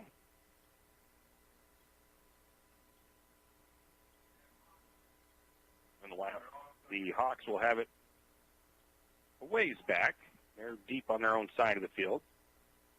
some of the worst starting position they've had. 9:19 to go. Two receivers top of the formation. Suko takes the snap, hands it off the corner. Corner's met in the hole. Seibert is one of them that gets in there. Going to be a short gain for Cornish.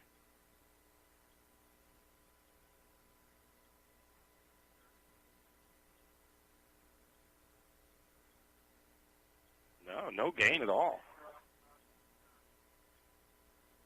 Seibert and Kohler on the tackle for the Lumberjacks.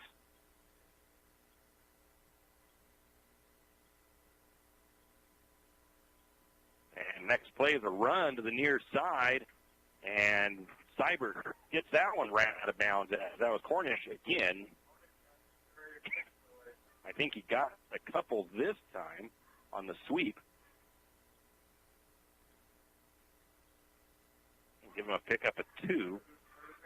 And Seibert ran him out of bounds here on the near side.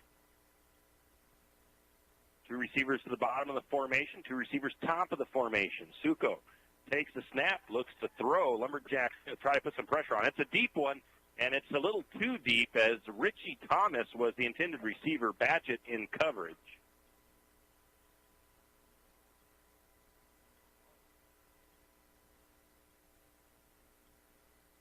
So 4th down for the Lakeland Hawks, and they will punt this away. Trey Gibson will wait to return it, and it's Alden Waddington, the senior wide receiver, there to kick it away. Trey Gibson waits at about his own 32-yard line, 33. Badgett's going to come out about midway just in case it's a low kick.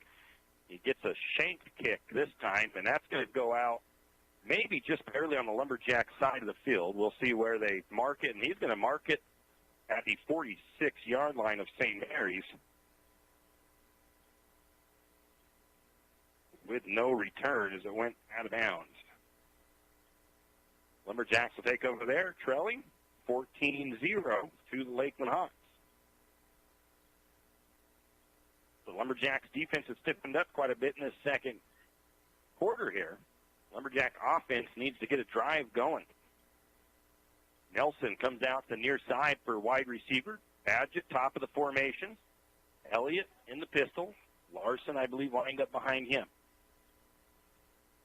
Takes the snap, hands it off. Larson spins out of a couple of tackles, and he should have been taken down in the backfield. He keeps those legs running once again, and Larson picks up positive yard. It's not a lot of positive yards, but it's about 2 yards on the carry. A positive pickup is better than a negative for sure. So 2nd and 8 for Lumberjacks at their own 47-yard line. Lumberjacks break the huddle. Looks like we've got Nelson down here to the near side. 2 running backs this time in the backfield. The snap to Elliott. Hands off to the second man. That's Ethan Kolar. And Kolar is only going to get it back to about the original line of scrimmage before he's met by a couple of hard-charging Lakeland Hawks. Like somebody had a free shot on him. 3rd and 7 for Lumberjacks up to their own 48-yard line. Badgett to the top of the formation. We've got Nelson in the slot. Wicks, the outside receiver, to the near side. Elliott looks over the formation, takes the snap, looks to throw. He's going to be rushed. He gets passed off. He's looking for Wicks as he was hit, and he gets the pass away. It gets tipped off of Wicks' hand as he was hit, and it's incomplete. But Elliott had to get rid of that as a rusher was coming in from Lakeland and put a little bit of a hit on him there at the end. And then Wicks also took a hit trying to make that catch. Looked like kind of a slant route or a crossing route for Wicks. So it's going to be a punt for St. Mary's. Badgett, punt in front of 30. It's a nice line drive one away. It's going to be fielded and no return as it's going to be number 4, Calder, who grabs it at about the 27.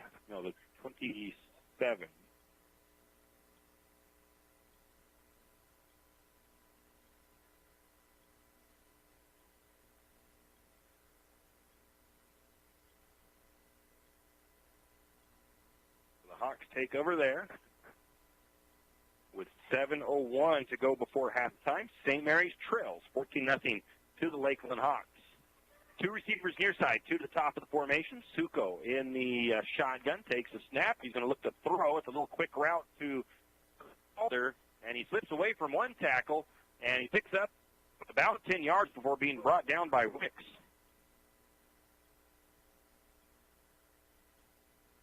Might have been 11 yards.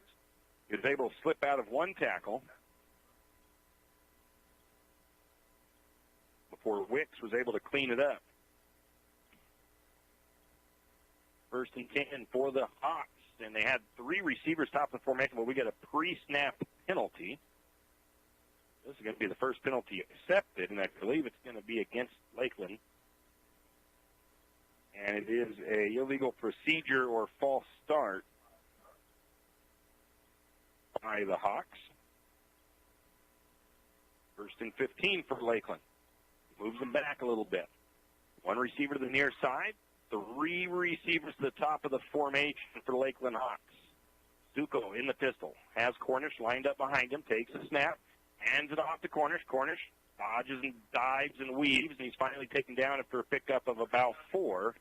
Seibert and Rouse on the tackle.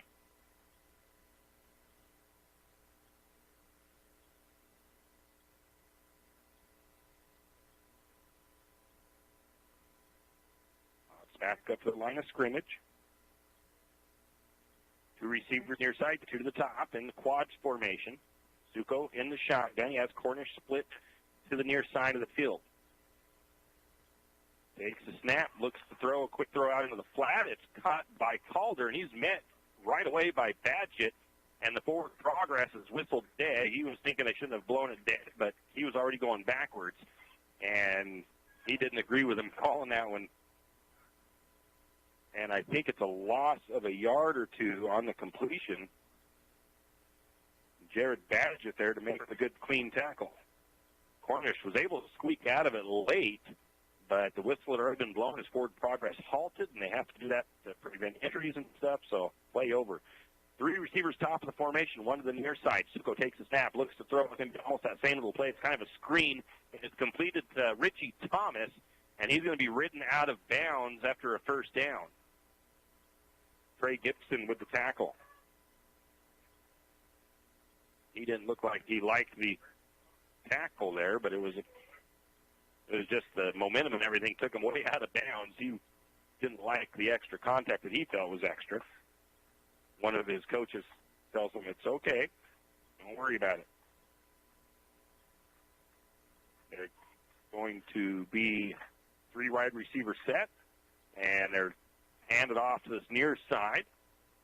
Wicks and Larson on the tackle. Cornish with the carry. 4-yard pickup.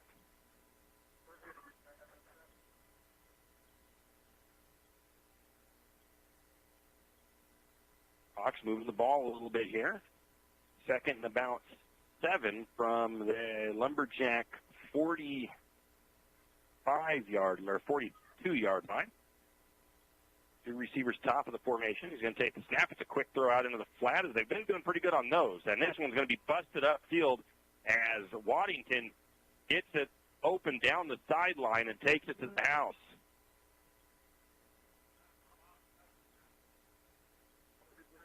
They've been getting little chunks here and there on those just throws out into the flat. St. Mary's has bottled them up a couple times, but that time they did not. It was a 42-yard catch and run by Alden Waddington for the Hawks.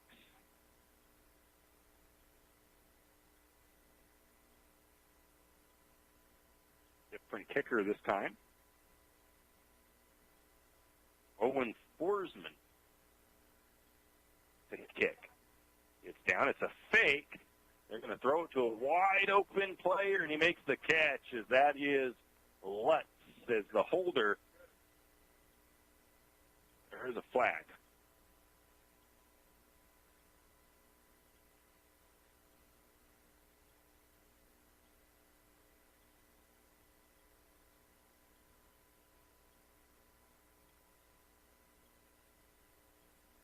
penalty is. And they're going to waive the penalty off. I'm not sure what it was going to be.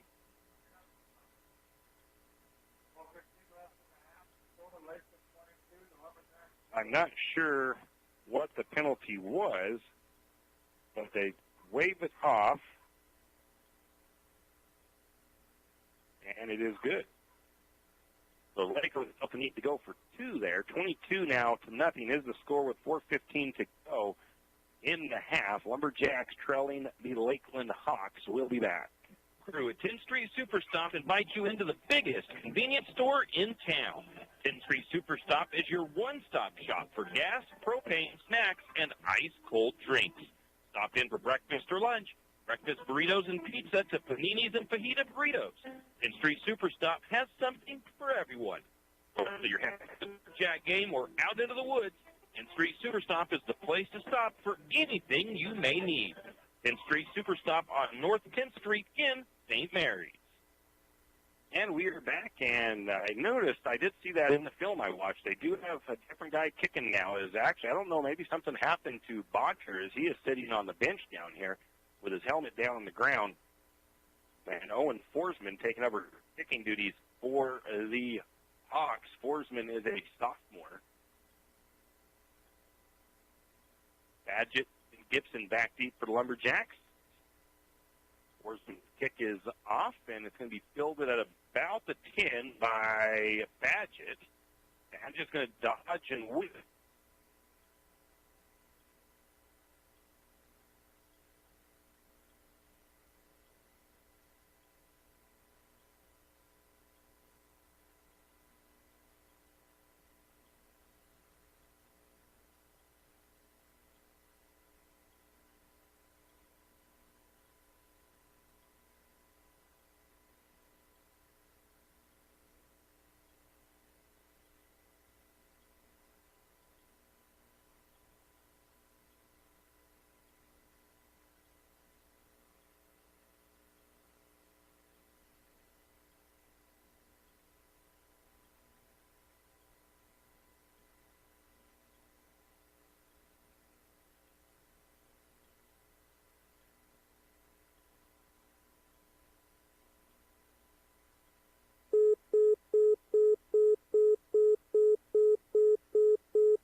Lumberjacks punt. And it was Calder with the return. And they almost were able to maybe get him out further back, but a nice return by Calder all the way up to the Lumberjack 48-yard line.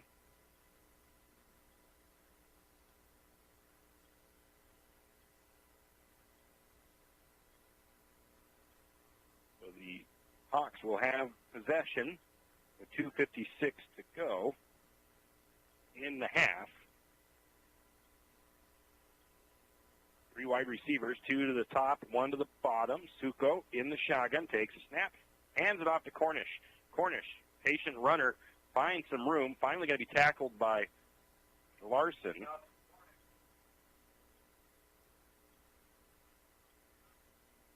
A 3-yard pickup there for the Hawks.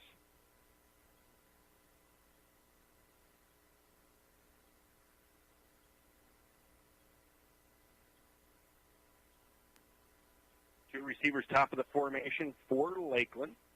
1 to the bottom. Suko shotgun. Cornish lined up behind him. Actually, might be more of the pistol formation. Takes the snap. He's going to look to throw. Rolls to the near side. He's got some pressure coming on him. And Seibert is going to just pile drive him out of bounds. It's an incomplete pass. And Suko is a little slow to get up.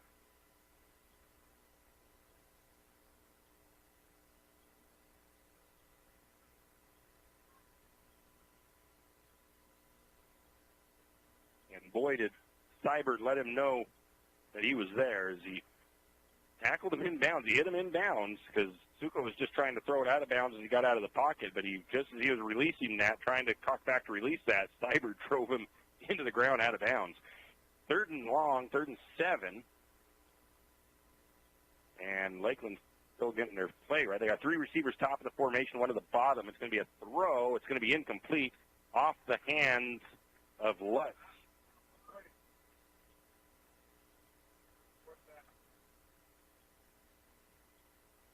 Pretty good coverage there. I didn't quite see who was in coverage, but it is 4th down and 7 for Lakeland, and they are going to go for it, it looks like. 2:07 to go in the half. Lakeland leads 22-0 over the Lumberjacks. They've got 2 receivers top of the formation, 1 to the near side. Cornish lined up behind Suko. Suko takes the snap. He's going to look to throw. Pressure coming. He's going to throw it deep, and that is a nice ball.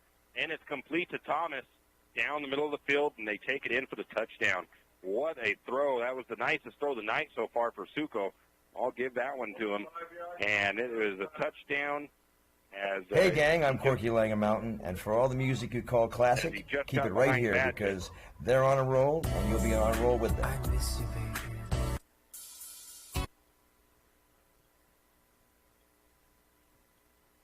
So a nice pass there. Suko to Thomas.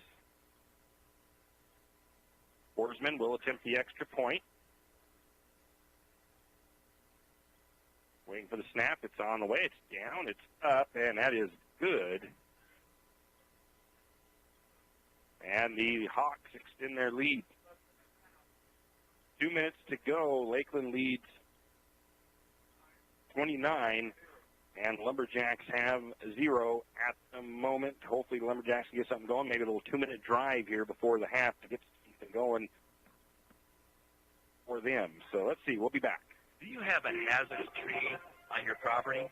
You need some trees or brush removed in preparation for a home or shop? You call Andy's Arbor and Site Clearing. Andy's Arbor and Site Clearing specializes in the removal of dangerous trees, pruning, thinning, and chipping. Andy's Arbor and Site Clearing also has a bucket truck for those hard-to-reach areas. So if you're in need of thinning, tree removal, and site preparation, call Andy's Arbor and Site Clearing. That's at 208-582-2134. That's 208-582-2134. Andy Arbor and Site Clearing. And we are back.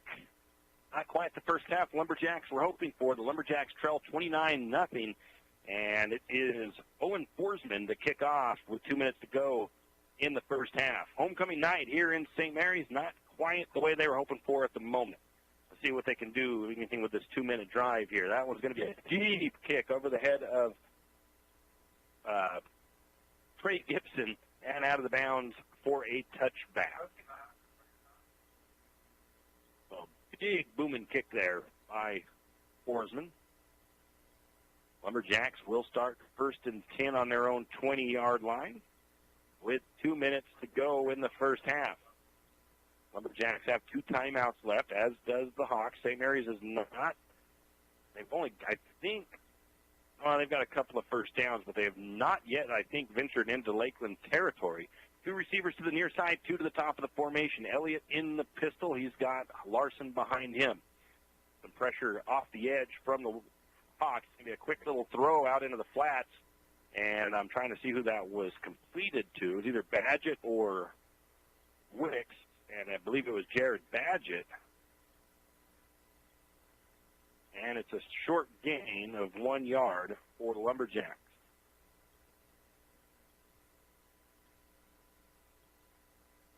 Lumberjacks break their huddle, minute and a half in counting. 1 receiver to the near side. 2 running backs in the backfield, maybe for a little bit of extra protection as the Hawks showing some blitz package. And Elliott hands it off. It's going to be a run. Picking up a few yards is Ethan Kohler. Nice gain by Kohler. 4-yard pickup there. 3rd and 4 for St. Mary's, under a minute to go.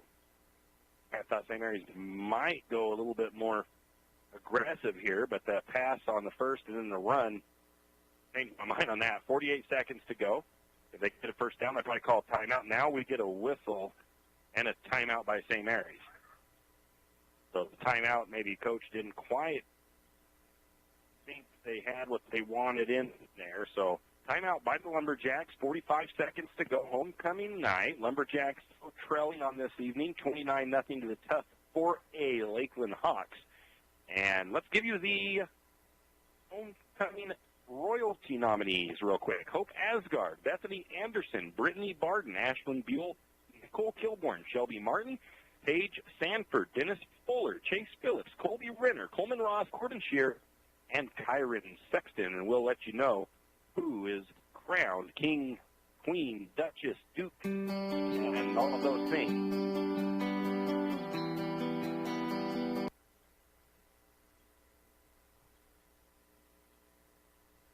As we're having some weird things going on back at the office. And he keeps telling me that the computer keeps starting on its own. The handoff for the Lumberjacks. It's a big run by Larson. He picks up a first down. Not sure what St. Mary's will do now with that. Is that was all the way up. Clock will stop on the first down. 32-yard line is where that is going to go up to, and it's a first down for the Lumberjacks. The Lumberjacks with the stop clock. Once the ball is placed, it will start, and it did start. So St. Mary's 1 receiver to the near side.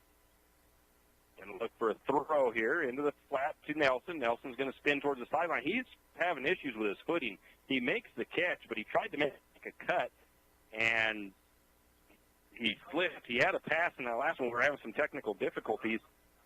He had a nice open look, and he tried to make his break out of his route, and he slipped down there. He would have had the ball caught, but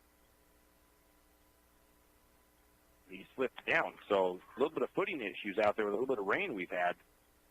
And Lumberjacks take their last time out of the half with 11 seconds on the clock. And I really don't. One big play was put it into the end zone, but St. Mary's hasn't had too much luck with those big plays yet.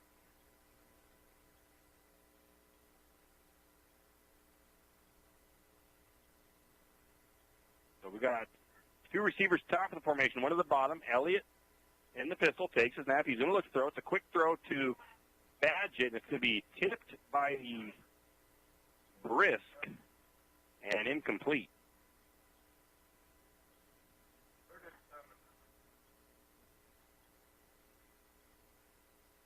Brisk for the Hawks, able to get a hand on that. Make that ball fall incomplete. 3rd and 6 with 7 seconds on the clock. St. Mary's still on their own side of the field. They're at about their own 36-yard line. So they've got a lot of ground to cover if they want to score on before halftime. 1 receiver to the near side. 2 running backs in the backfield, and this time they're going to hand it off. to Larson and run that clock out, I'm sure. And Larson does pick up a couple of yards, and that'll do it for the first half of play. Lakeland leads 29-0 here going into half. We'll take a break, and we'll come back with some halftime festivities for homecoming night. The St. Mary's Lumberjack Booster Club is asking for your help. The Booster Club continues to provide needed sports equipment for the St. Mary's High School sports program. But what they have planned next is big. The Booster Club is in the process of building a new sports complex on land next to the high school parking lot. This new sports complex will include a baseball field, softball field, and soccer field. The fields will be built according to professionally engineered plans and will be ADA compliant, so all Lumberjack fans can enjoy the games. The Booster Club thanks the community for their support throughout the years. With your support, Phase 1 will begin this summer. If you're interested in donating to the new sports complex project, contact Donnie Masterson at 208-568-0288 for details. Let's all come together and get this new complex built for the student body and the community. Archie's IGA is not only a proud supporter of Lumberjack sports, but a proud supporter of the St. Mary's community and shopping locally.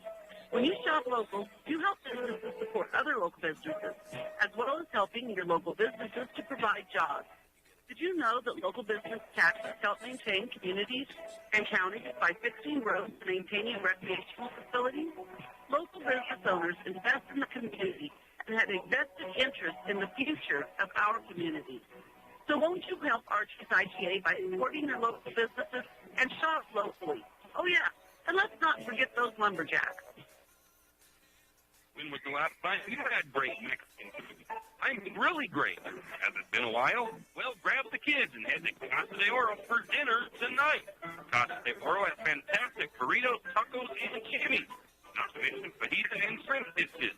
Little Jimmy doesn't like Mexican food? Well, don't worry. Casa de Oro also has the American menu as well. Dinner and lunch a la fresca. Great service and margaritas with a kiss. Casa de Oro is what's happening for dinner tonight. Fourth Drive in St. Mary. Here again, I know, it's not your favorite. But at H&R Block, it's our favorite time of year. It's when our tax pros get to do what they love the most, help people. By getting to know you, they can make sure.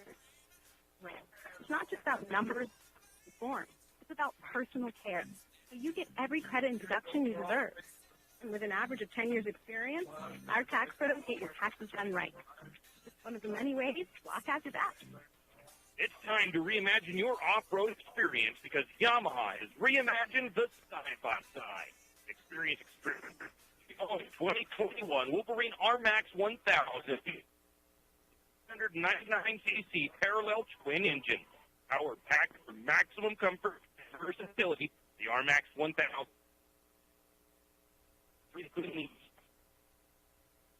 system and much more. See for yourself at St. Mary's Dawn Cycle, then get out there and realize your adventure with Yamaha. You always hear on the radio, cross the bridge to safety, but it's true. St. Mary's Harvest Foods has what you need when you need it. And if you don't see it, then just ask one of the friendly staff, and they will gladly help you find what you need. From meat, super fresh produce, and dairy, St. Mary's Harvest Foods will save you big on the things you need the most. No time to cook tonight? Then check out the hot deli for something quick for dinner. St. Mary's Harvest Foods, where you truly can cross the bridge to safety. Is your rig... And we are back. It is halftime, and we've got some stuff going on here for the... They're doing the Golden Axe Award. And holy smokes, Coffee Radio won the Golden Axe this year. And I don't know if they're presenting it down there, if I need to... Key holder down there waving at me. I don't think I've got to go down to the field right now to receive the award, but a Coffee Radio, that's me, has been awarded the Golden Axe Award for this year. So we get to hold on to the Golden Axe for a year at our offices. That's pretty awesome. Thank you to the ASB for picking us for this honor. That's pretty sweet there. Okay, now that I can get moving on to our class competitions. So they did a lot of stuff this week for homecoming. It was Disney themed, and I'm going to try to remember what the classes all picked. They all picked a Disney movie, and we had the seniors did Moana. The juniors did my goodness, I'm trying to think of the name of it, Monsters, Inc. Freshmen did Up, and sophomores did Toy Story. And they all decorated their hallways. They were pretty awesome looking. And anyways, on Tuesday, there was Powder Puff Obstacle Course. The girls all got some teams together, and they did this obstacle course. The juniors placed first in that. The seniors were second. The sophomores were third. And the freshmen were fourth. In Jock Scrap Volleyball, some great fun games. I was there watching them, and it was awesome. We're actually contemplating broadcasting those volleyball games next year for Jock Scrap. The seniors came in first after beating the juniors in a hard-fought battle in that championship round. The sophomores were second, the freshmen were third, and the seniors ended up losing to the staff in the staff versus students game. And for the overall, for the winning for the whole week of competitions, well, it's pretty fitting, actually. The seniors came in first. The juniors came in second, the sophomores came in third, and the freshmen came in fourth. So there was no upsets in the homecoming festivities. So once again, let's give you those royalty, the nominees. It's Hope Asgard, Bethany Anderson, Brittany Barden, Ashlyn Buell, Nicole Kilborn, Shelby Martin, Paige Stanford, Dennis Fuller, Chase Phillips, Colby Renner, Coleman Ross, Corbin Shear, and Kyron Sexton. And we've got your, they're going to introduce they're introducing said nominees out on the field right now, so I'm not going to spoil it and give anybody the winners just yet. So you're going to have to wait.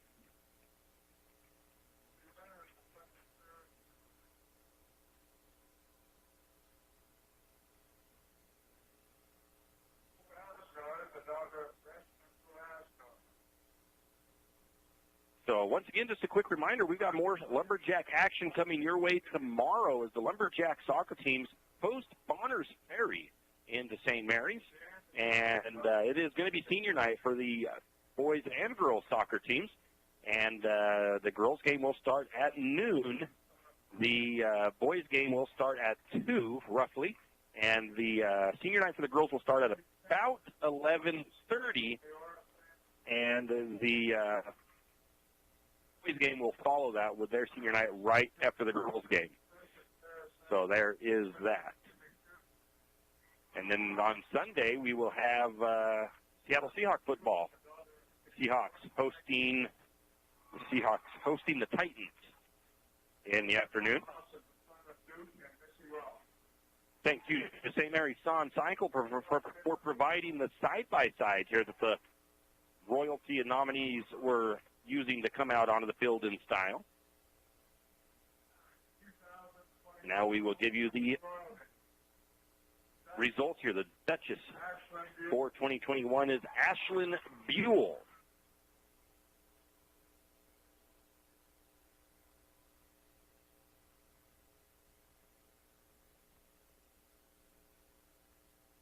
The Duke goes to Dennis Fuller. And that was pretty fitting as those two were arm in arm out here on the sideline this evening. So the Princess goes to Nicole Kilborn. These girls are dressed to impress tonight, I'll tell you what. Homecoming dance is tomorrow night, 8 o'clock to 11 o'clock. It's going to be at the Eagles Lodge in St. Mary's.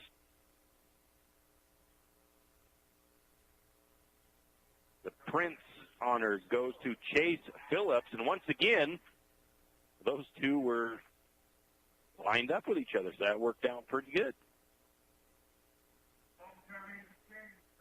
The homecoming king for 2021 is Mr. Colby Renner for the Lumberjack center on that offensive line. And the queen for 2021 is Shelby Martin. So congratulations to the homecoming royalty, the courts for the homecoming royalty. Duchess Ashlyn Buell, Duke Dennis Fuller, Princess Nicole Kilborn, Prince Chase Phillips, Queen Shelby Martin, and King is Colby Renner. Let's take a quick break, and then we'll come back with some halftime numbers. Check engine light on, idling a little rough. Time for an oil change. Maybe you need tires. Stop by Jim's Auto Repair and Tire Pros. Jim's Auto Repair can take care of your automotive needs fast. If you have a dead battery, Jim's Auto Repair and Tire Pros can set you up with a great AC Delco battery. If we mention tires, Jim's Auto Repair is an authorized Tire Pros dealer and can get you a great deal on tires for your rig. Locations in St. Mary's and Plummer. Jim's Auto and 95 Tires. Give them a call, 208-686-0425, 208-686-0425, or stop by today.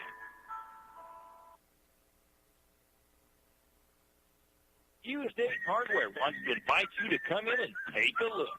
Hughes isn't just about hardware. Whether you need dish soap and sponges to clean up after your husband's guys' night or storage solutions for your wife's shopping addiction, you can find it at Hughes. Come see the difference. Everything you need, from a blow dryer to replace the one your toddler dropped in the toilet to a bathroom scale to help your hubby stay on his fitness goals.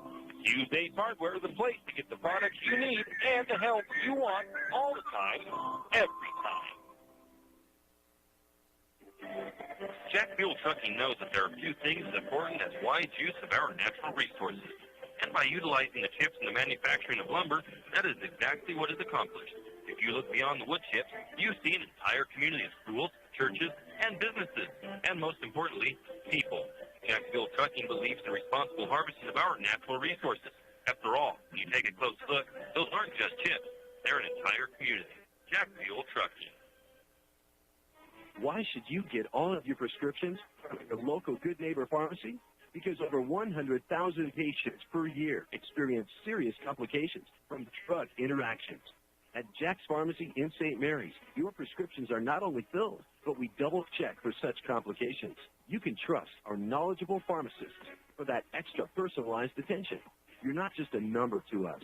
You are our neighbor. Bring all your prescriptions to Jack's, your Good Neighbor Pharmacy, where you'll receive personalized service and attention. Everyone knows that the timber industry is a huge part of our community. Working in the timber industry requires big equipment. Big equipment requires a special mechanic or custom machine items to repair. Jake's Machine and Repair in St. Mary's is your very own full-service, large equipment diesel mechanic that not only has a full-size shop, but also has a service truck that can come straight to you when you break down in the woods. If you're in need of big truck or big equipment repair, stop by Jake's Machine and Repair at 106 Homer Drive in St. Mary's, or call 208-596-8819, 208-596-8819. Jake's Machine and Repair in St. Mary's. And we are back. It is halftime, and we've given you all the homecoming royalty, and now we can get down to some of the numbers here, and not unlike last week against Freeman, numbers not the greatest for the Lumberjacks, but Lakeland has been doing a very good job of moving the ball. Total offense for the Lakeland Hawks in the first half, 227 yards. St. Mary's only be able to muster up 49 yards. Number of plays, 32 for Lakeland, 26 for the Lumberjacks. The Hawks averaging 7 yards per play. St. Mary's just under 2 yards per play. 145 yards passing for the Hawks, 22 yards passing for St. Mary's. 82 yards rushing for Lakeland, 27 yards rushing for the Lumberjacks. There's 145 yards receiving, and that's already basically established, 22 yards for St. Mary's. Penalties, 3 for 5 yards for Lakeland, 2 for no yards for St. Mary's. There's only been, there's been those 5 penalties, and 4 of those penalties were offsetting. So as far as procedural stuff goes, the Lumberjacks they've had a couple of offsetting penalties for a face mask and for an unsportsmanlike, and then they're offsetting one of the offsetting for Lakeland was a unsportsmanlike and a holding, and then the only accepted penalty that was in effect was a false start or illegal procedure by the Hawks for that 5 yards. So very clean penalty-wise for the Lumberjacks. They had been struggling and having a few offsides. They've been having some encroachments and false starts and stuff like that. None of that in the first half. Hopefully I don't jinx them. Turnovers, St. Mary's technically with 2 on here. No, with just 1. I believe it's just 1 turnover. I thought there was 2, but there was a muffed punt by the Lumberjacks that the Hawks were able to recover. So 1 fumble loss for St. Mary's. The Hawks have had 1 fumble, but they were able to recover it. Lumberjacks have punted 6 times. The Lakeland Hawks just twice. Time of possession, a little bit off. It looks like 11 minutes for St. Mary's, 10:49 for the Hawks. First downs, 11 for Lakeland, just 2 for St. Mary's. 2 rushing first downs for the Jacks. The Hawks have 5 rushing and 6 passing first downs. Third down conversions, 2 for 6 is Lakeland for 33%. St. Mary's 1 of 8. Fourth downs, Lakeland 1 for 2, 50%. St. Mary's has not tried one yet. Individually, the Hawks, Devin Suko, the quarterback, he has 8 completions on 16 attempts and 2 touchdowns, 145 yards. On the ground, Jack Cornish leads the Hawks with 53 yards on 10 carries and a touchdown. Devin Suko, the quarterback, has 17 yards on 3 carries. Thomas Calder, 6 yards on 1 carry. He has a touchdown. And then number 30, Elijah Sint, has 2 carries for 6 yards. Receiving, Alden Waddington has 3 catches for 74 yards and a touchdown. Richie Thomas, 2 receptions, 62 yards and a touchdown. Thomas Calder, 3 receptions for 9 yards. Jackson Lutz has been targeted a couple times with no catches. And defensively, I think I'm going to go with Lakeland's because I don't have theirs very accurate. For St. Mary's, offense passing, Elliott 4 of 9 for 22 yards. Rushing is Dylan Larson, 27 yards on 9 carries. Sean Elliott has 4 yards on 2 carries. Kohler has 2 yards on 3 carries. Negative 1 on 2.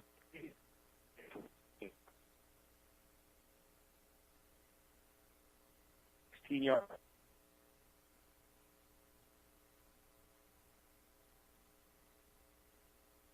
For the Lumberjacks, Trey Swicks, 3.5 tackles, 3 solo, 1 assist. Trey Gibson, 2.5 tackles, 2 solo, 1 assist. Adam Rouse, 2.5 tackles, 1 solo with 3 assists. Sean Hunter, 2 tackles. Kyle Cyber with 2 tackles and 2 assists in that. Dylan Larson has 1.5 tackles. Jared Badgett has 1 tackle. Rouse has a tackle for loss, as does Badgett. Ethan Kohler has a half tackle, and as does Gavin Wimhoff. The Lumberjacks going to make some adjustments in the locker room at halftime, see what they can do when they come back out. The Hawks will get first possession in the second half, and we are about 2 minutes away from the second half getting underway. Let's see if St. Mary's can make some changes here and put a little bit of pressure back on the Hawks, maybe get some points on the board here in the second half. As the Lumberjacks, once again, I've mentioned this before, they are learning some new offense, and they have played probably, this is the 4th game in a row where they're playing some very good football teams. So I don't want to take anything away from the teams that we're playing, and, the Lumberjacks are kind of what they are this year. They're not having the strongest season. But things can change in a heartbeat, and these non-league games in this type of season now, they do count for something.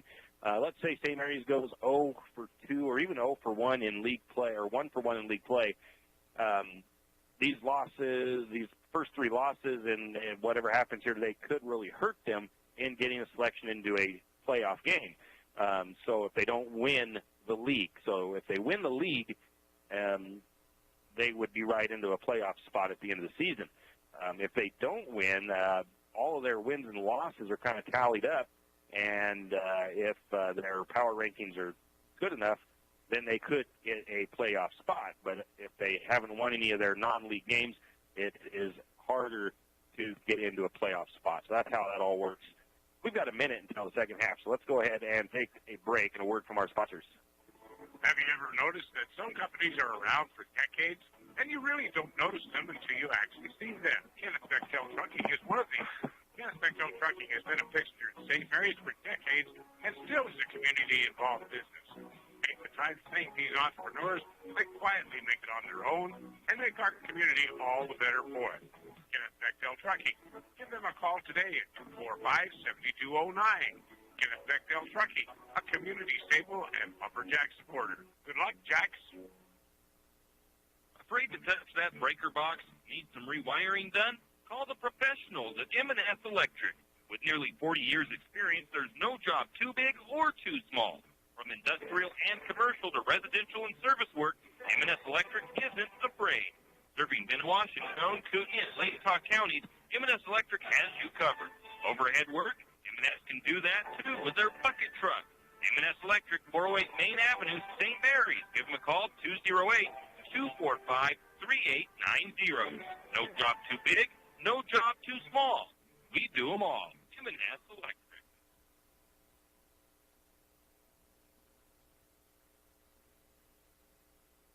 Yeah, we are back, and there's all kinds of weird things glitching on here. It seems like we've got things glitching at the studio. It seems like we got things glitching here. We're the right. I'm not 100% sure, but it doesn't seem like the right sponsors are playing in the order they're supposed to be playing in.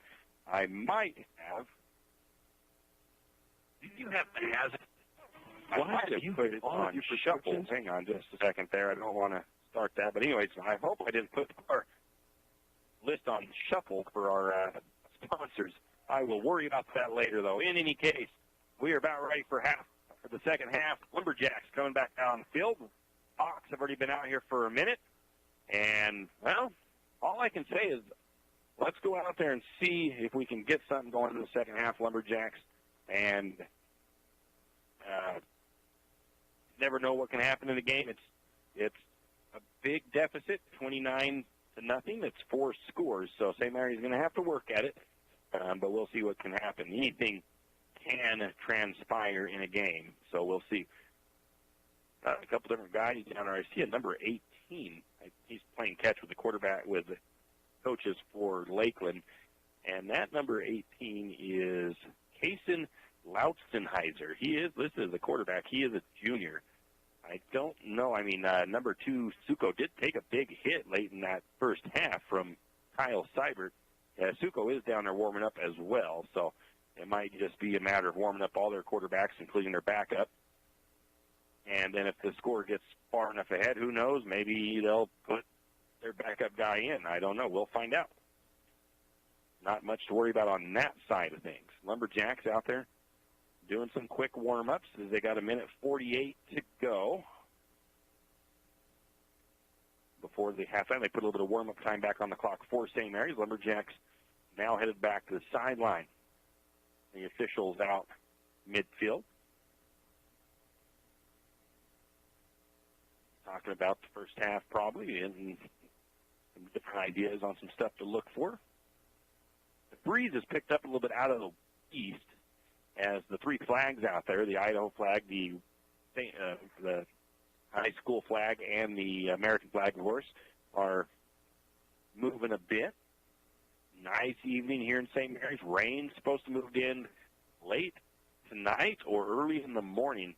The weather is calling for about 1/2 of an inch in our area from what I've seen, and it's say off and on showers throughout the day, so it's I don't know. I'm really hoping, because we've got Lumberjack soccer tomorrow to broadcast down at St. Mary's soccer fields, and I really don't want to do it in a downpour. I'm okay with passing showers here and there, but as long as it doesn't get too crazy, I'm okay with it.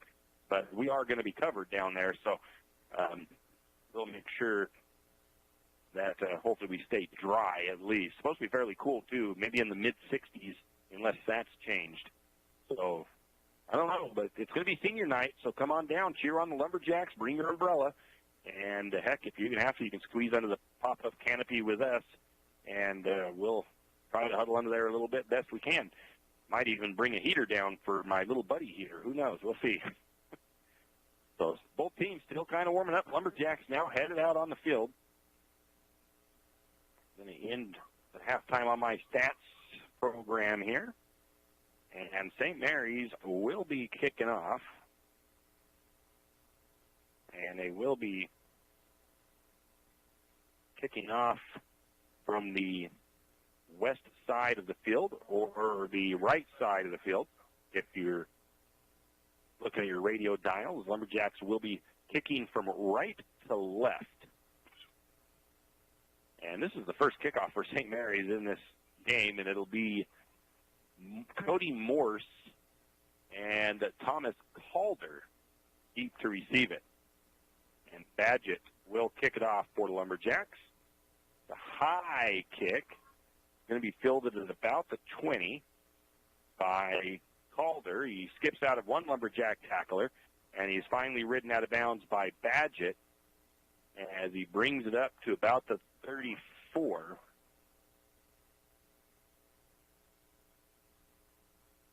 And that's where they will take over, the visiting Lakeland Hawks.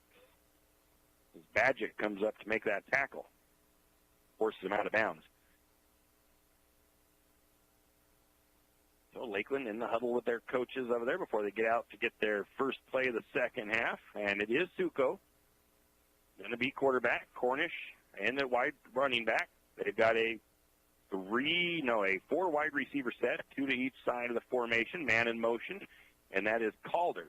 It's a reverse. It's fumbled, and St. Mary's falls on it, and that's what the Lumberjacks needed defensively. While the Hawks trying to get a little bit tricky with the reverse, they put the ball on the ground, and I believe Dylan Larson falls on it. 29-yard line is where St. Mary's will start on the Lakeland side of the field.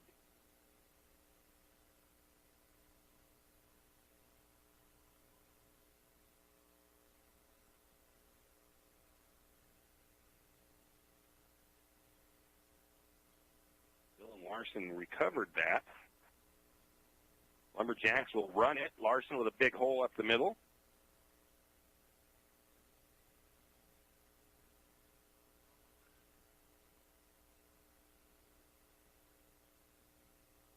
Get this thing right here. So Larson picks up 9 on the carry.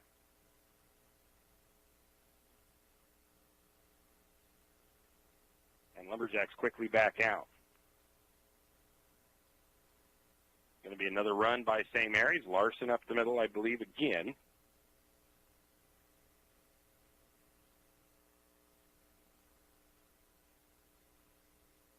I believe it's a Lumberjack first down.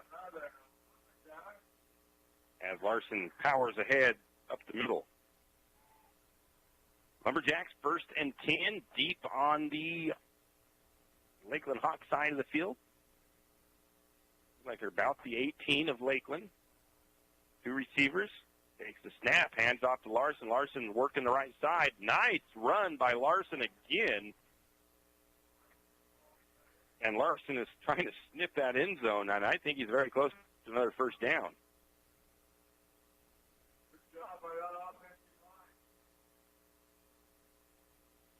And I think it's 2nd and 1, 9-yard pickup.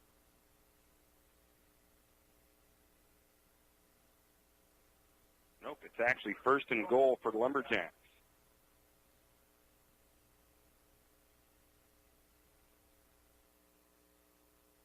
Ball is on about the 9-yard line. 2 receivers, 1 to each side of the formation. Elliott in the pistol takes a snap, hands off this time to Gibson, and Gibson gets a couple.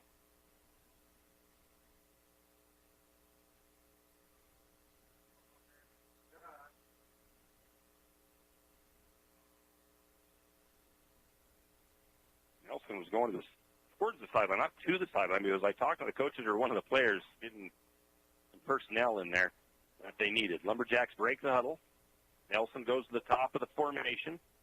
We've got Damian Vanderrob in there as an H-back now, with Gibson lined up behind Elliott and Kohler in there as well. Kohler's going to take the handoff, goes to the right side, and Pile's being pushed towards the goal line, and finally they get the tackle.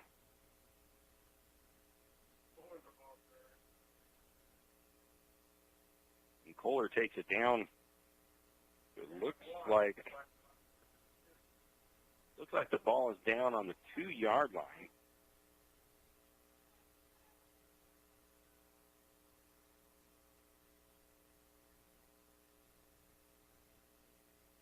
Lumberjacks get the snap. Larson's maybe gets back to the line of scrimmage.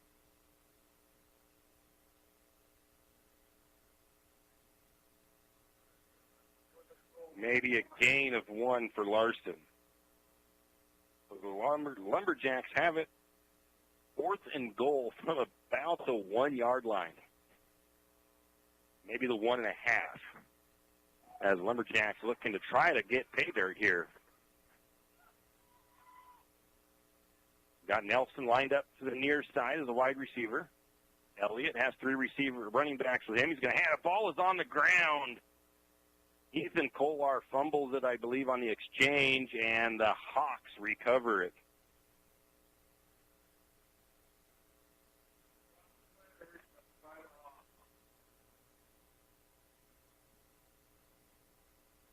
So the Lumberjacks in prime position. And I got to delete that and redo that. The Lumberjacks in prime position, and they end up turning the ball back over to the Hawks. I didn't see who recovered for Lakeland. 8 minutes to go in the third. Lakeland backed up on their own side of the field, about the 5-yard line. They're going to take the snap. They're going to hand it off, and Cornish is going to be met by a bunch of Lumberjacks. And I believe it was Kohler with the tackle as he got there first. Cornish with a short gain. And they actually say no gain.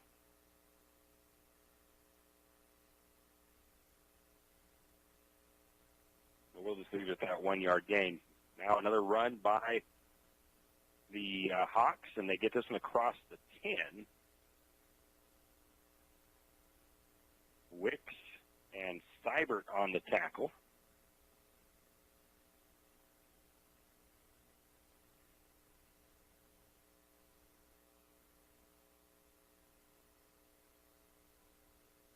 And the Hawks quickly back up to the line of scrimmage.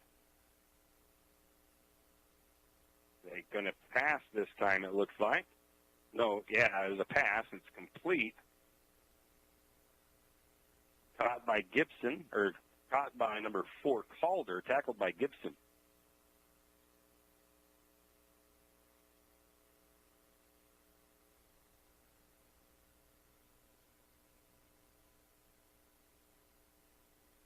Now the Hawks right back up to the line of scrimmage. The snap and a penalty flag flies. And get a false start on the Wildcat, or I don't know why I want to keep calling them the Wildcats. It's a false start on the Hawks.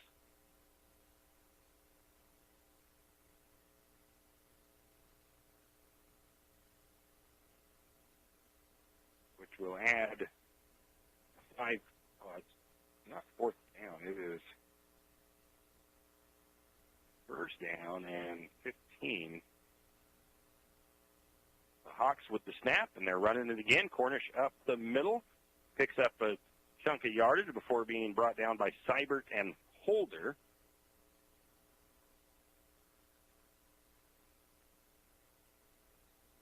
No gain, actually, it looks like.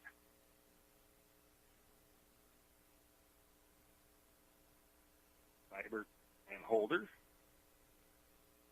Now the Hawks up to the line of scrimmage. 2nd down, 3 receivers top of the formation, 1 to the near side. Suko surveys the defense, takes the snap. He's going to look to throw, and a little out route. It's caught by Thomas, Richie Thomas, and he's met quickly by Badgett.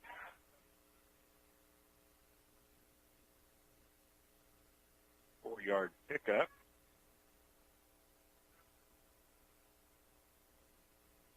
Third down and 7 for the Hawks now.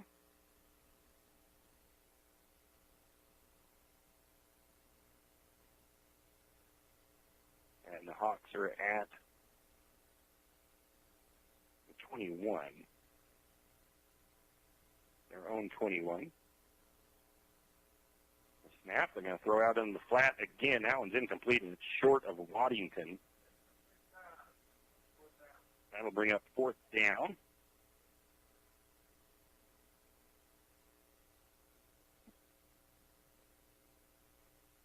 Thank you.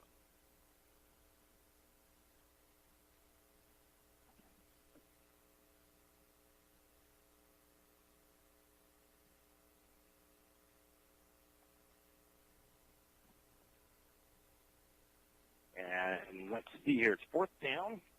Lumberjacks force the Hawks to punt. Waddington will punt. Back deep is Gibson.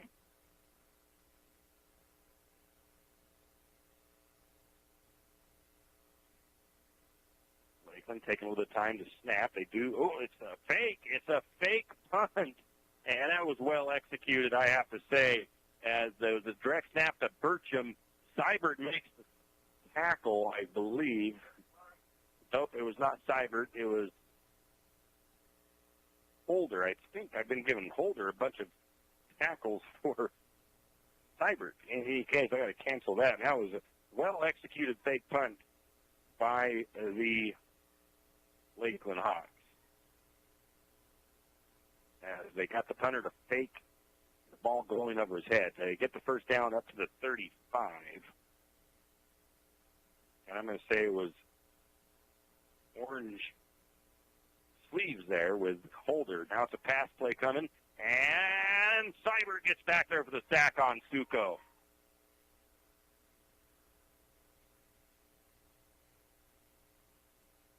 Big sack by Seibert as the Hawks lose about 6 yards on the sack. Kyle Seibert, that's his 4th sack of the season. Brings up 2nd and about 16. 2 receivers near side, one at the top of the formation. Suko in the pistol. Calls for motion. That was Calder. They're going to hand it off to Calder. Calder gets a big block, finds the edge, and he's got some speed. He's going to be tackled out of bounds about the 50 by Gavin Wimhoff. But it's going to be a first down, and Calder looks like he's a little slow to get up.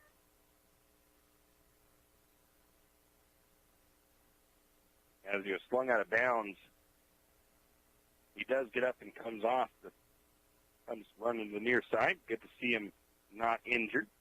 He's a little bit slow to get up, but he's jogging off pretty well. It's a big run by the Hawks, though. 2 receivers, it looks like. No, 1 receiver top of the formation, 2 to the near side. Cornish lined up behind Suko. They're at the 50-yard line are the Hawks. 3:47 go in the third. They lead 29-0. And it's a handoff to Cornish. Cornish dodging and weaving, getting some good blocking. And he's down the sideline. He flips out of a tackle. He's got one man to beat, and he does, as Badgett can't quite get there. And Cornish runs it in from 50 yards out on the run. Big run there by Lakeland. No flags on the field. 3:33 in the third. And the Hawks find pay dirt for the first time in the second half.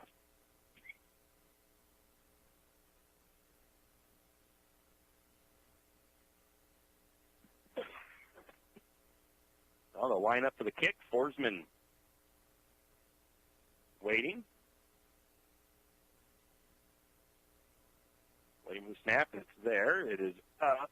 And the kickers are very good on this Lakeland Hawks team, as that is up and through. 35-0, Lumberjacks trailing the Lakeland Hawks here. 3:33 to go in third. We'll be back.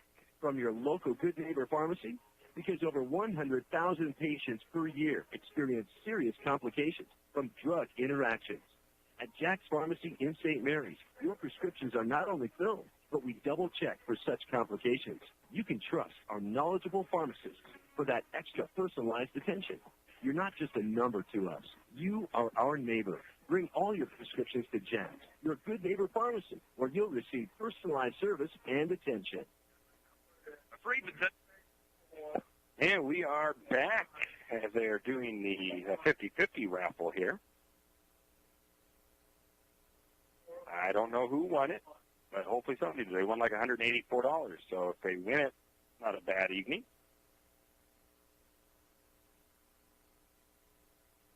The score now 36-0 in favor of the Hawks.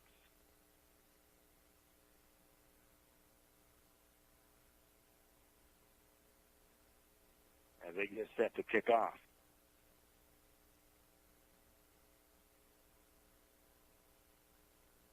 It'll be Owen Forsman kicking it deep, and that's going to go over Wicks' head, who is lined up back there, and into the end zone for a touchback. As Trey Gibson, usually the return man, but they got Wicks out there now. So Lumberjacks will start 1st and 10 at their own 20-yard line. 3:33 to go in the third period. St. Mary's yet to get on the board. Had a good thing going after the turnover on Lakeland, and then Lumberjacks turned it over themselves down there at the end zone on 4th and goal. And then Lakeland able to turn that into points.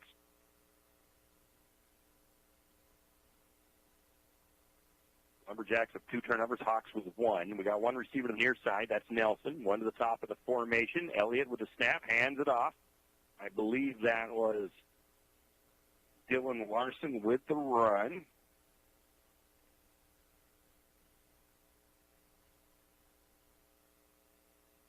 Looks like about a 1-yard gain.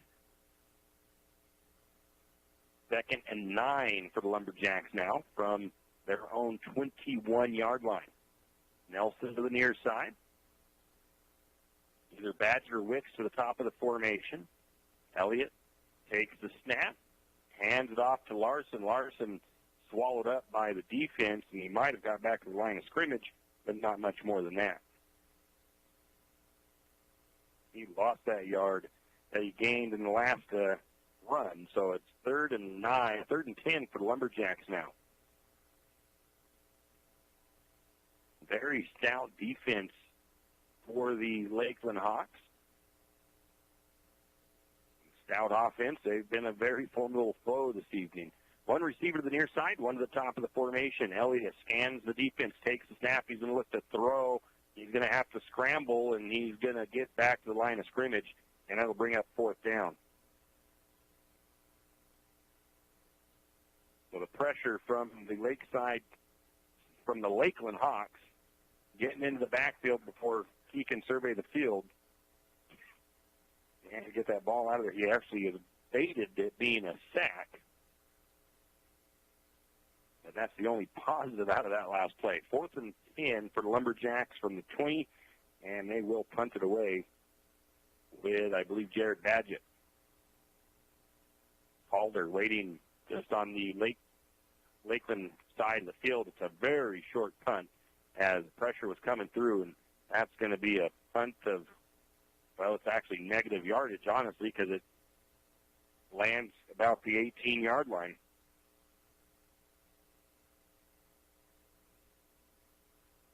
So the pressure coming through on Badgett makes him have to rush that punt, and it's going to be great field position for the Hawks. With 1:33 to go in the third period, they lead 36-0.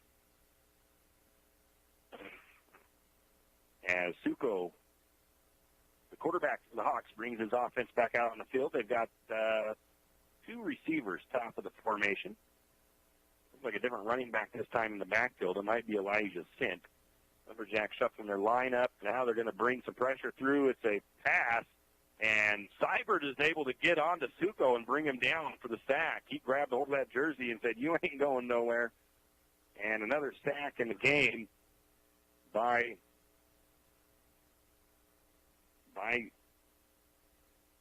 Kyle Seibert, a loss of 3 yards. Lumberjacks didn't ever set their defense. They got like a little rotation going there, and it's not letting the Hawks figure out where anything's coming from. They do it again. And this time it's a handoff to Elijah Sint, and he's going to pick up maybe a yard or so. Adam Rouse on the tackle.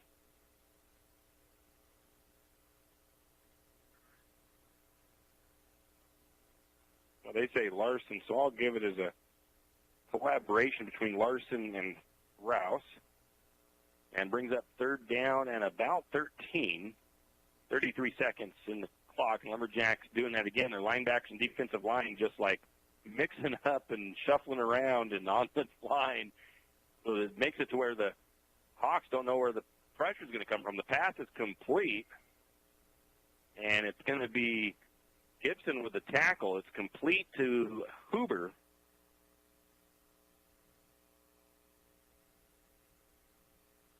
And he's going to bring it up to the, looks like he's got it to the 18-yard line or so. And brought down by, I think I said Holder. That's the end of the third quarter. St. Mary's trails 36-0 to the Lakeland Hawks. We'll take a break, and we'll be back. That breaker box needs some rewiring done? Call the professionals at M&S Electric. With nearly 40 years' experience, there's no job too big or too small. From industrial and commercial to residential and service work, M&S Electric isn't afraid. Serving Benoit, Shoshone, Kootenai, and Latah counties, M&S Electric has you covered. Overhead work, M&S can do that too with their bucket truck. M&S Electric, 408 Main Avenue, St. Mary's. Give them a call, 208-245-3890. No job too big, no job too small. We do them all. M&S Electric. Everyone knows that the timber industry is a huge part of our community. Working in the timber industry requires big equipment. Big equipment requires a special mechanic or custom machined items to repair. Jake's Machine and Repair in St. Mary's is your very own full-service, large equipment diesel mechanic that not only has a full-size shop, but also has a service truck that can come straight to you when you break down in the woods. If you're in need of big truck or big equipment repair, stop by Jake's Machine and Repair at 106 Homer Drive in St. Mary's or call. And we are back, and there's a different quarterback in. He's going to try for a throw, but there is a penalty flag. It was incomplete. I don't have number 18 in here. I don't have number 18.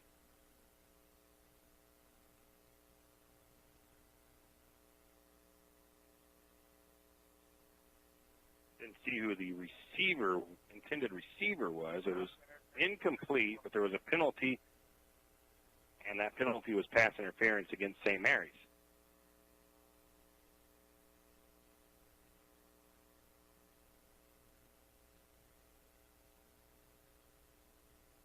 It will be an automatic first down for Lakeland,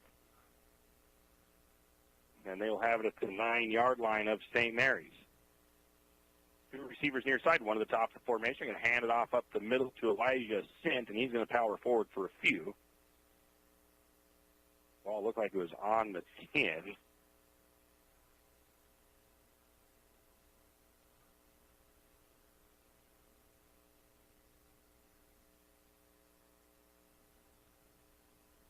The Hawks back up to the line of scrimmage.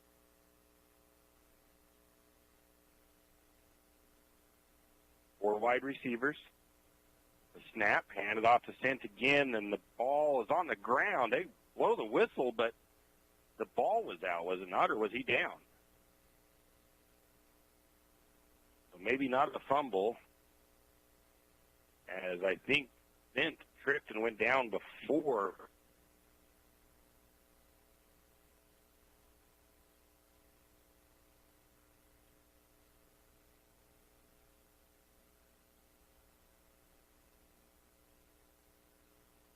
I think they might have lost a couple of yards again, but I'm not sure.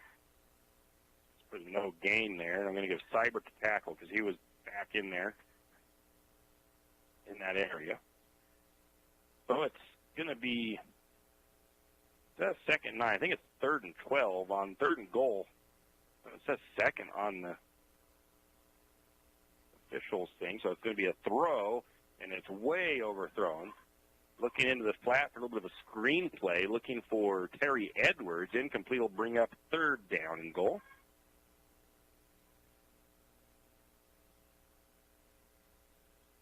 I'm trying to see if that is still number 18. Yeah, it is still number 18 out there at quarterback.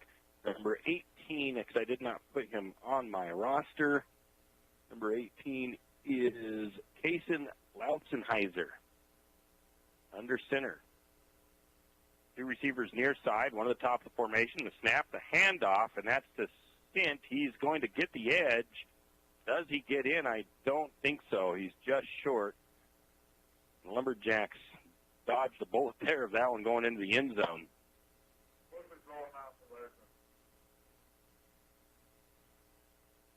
Fourth and goal, Lakeland on about the 2-yard line. And, of course, this is go for it territory where that's at. Lumberjack defense needs to stiffen up here. They've got 2 receivers to the near side, one to the far side, hand it off, and they're going to meet him in the backfield. Can they get him down before he crosses the end zone? I don't know. And they can't. Man, that was a massive pile of bodies, both sides trying to force them opposite direction, and the Lakeland Hawks win that battle that time. They get into the end zone for the touchdown. That was a battle of attrition right there somewhat, as both teams trying to impose their will on each other right there at about the 1-yard line, and the Hawks able to win over on that one. So Forsman, no, but different guy now in there to kick. It's number 82. I don't know if I have 82. That kick is up, and it is good. So I'll look and see who number 82 is.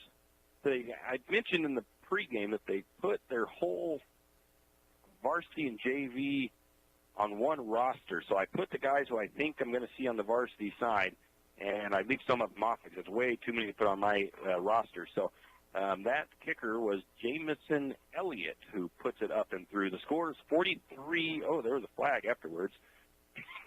43-0 in favor of Lakeland, and there was a flag. Not sure what that flag was. Never did see a call on it, but it might be. I'm not sure. It's either against one team or the other, obviously, but we'll see if they mark it off on where they place the ball for the Hawks to kick it off from or not. It was against St. Mary's then. So some sort of unsportsmanlike afterwards, and they're going to march it all the way to the St. Mary's side of the field. Unsportsmanlike on St. Mary's, and the Hawks will kick it off from the St. Mary's side of the field. I didn't see who had the unsportsmanlike at the end of that because I was trying to get the stats in there.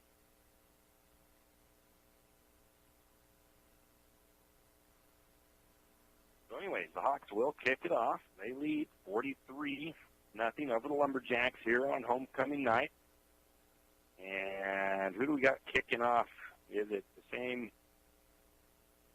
This looks like it's 88. Alden Waddington going to kick this one. I think he's kicked a couple times earlier in this game. So he'll set it up on the tee for the Hawks. March off his steps as they'll line up at the 50, the ball on the 45 of St. Mary's. So this one will more than likely go through the end zone. And nope, it's going to be a shorty. It's going to be picked up. No, the Lumberjacks got a dive on it, but Padgett is able to dive on it just inside the 20 at about the 19. And the Lumberjacks dodged the bullet. They almost gave that ball right back as the Hawks were coming in hot to try to get on top of that thing. It'll be 1st and 10 for St. Mary's from their own 20-yard line with 9. Well, it's a running clock, I'm guessing, with the way the score is. I think once it gets above 40 points in the second half, it's a running clock. So Lumberjacks break the huddle up to the line of scrimmage, and into the sniffer they go, into that wedge formation, everybody in tight. Elliott under center. And they're going to quarterback keep it, pushing that pile, trying to maybe get Elliott to pop out the backside. He does not.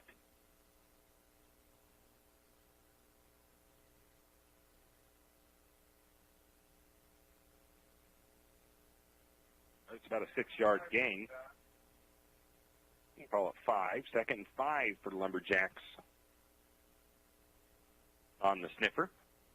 Same formation. Elliott under center. keeping himself again, trying to push that pile, but this time it's held for a shorter gain there, a couple of yards by Elliott.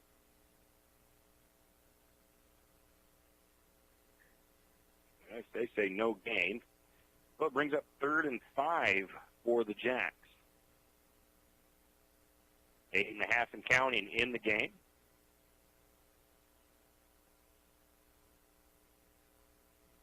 Lumberjacks this time huddle up. Looks like they're still coming out in the wedge, though. Elliott under center. You got Larson lined up behind him. He's going to take the snap, and this time it's a little end around and sweep to the near side, and nobody's going anywhere. So lots of bodies hitting the floor, kind of rough there, and everybody looks to be okay. Might have been Gibson on the carry. I'm not sure. No gain for the Lumberjacks in any case on that one. So 4th down and 5 for St. Mary's, and it looks like they are going to punt this away. I mean, they are deep on their own side of the field, so that doesn't surprise me. High snap, and Badgett's going to try to bring it out and try to make some miracle down the far side of the field. He's got room, but he's going to be tackled right at about the line of scrimmage.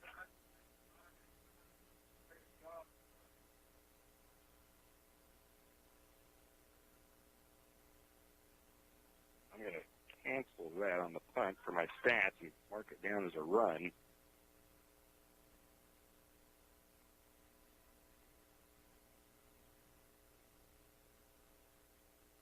Give him a couple yards out of all that effort. He deserves something for all that effort that Badger put into that run. So the Hawks have the ball. 7 minutes to go.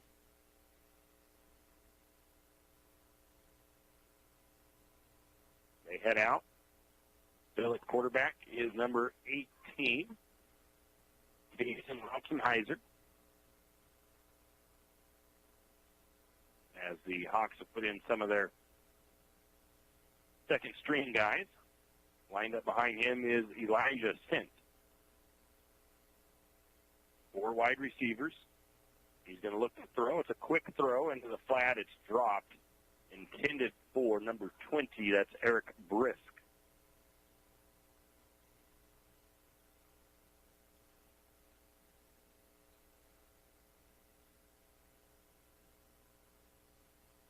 Did not see who was in coverage for the Lumberjacks. Oh, we have a flag.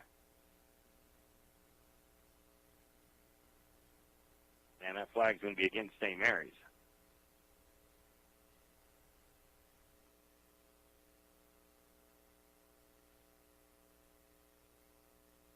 They move the ball up to the 10. They're roughing the passer.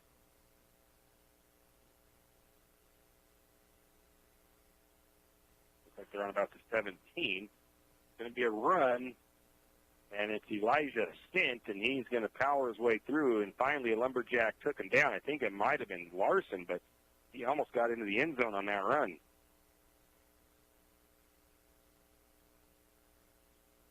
That down to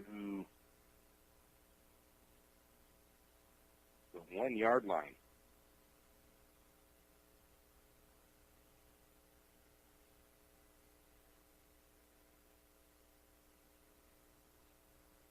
Three receivers top the formation. Going to hand it off to Sint again, and he's going to trot into the end zone for another touchdown for Lakeland.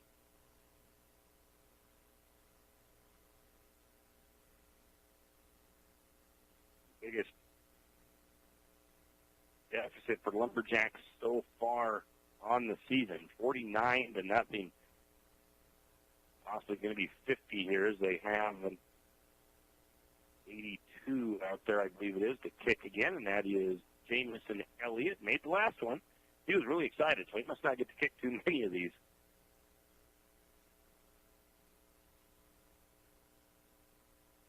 Snap is there. Lumberjacks trying to see if they can't get in there and block it. They do not get there. It is good. And the score is now 50 for the Hawks, 0 for St. Mary's. Once again, not quite the night the Lumberjacks were hoping for here in St. Mary's for homecoming.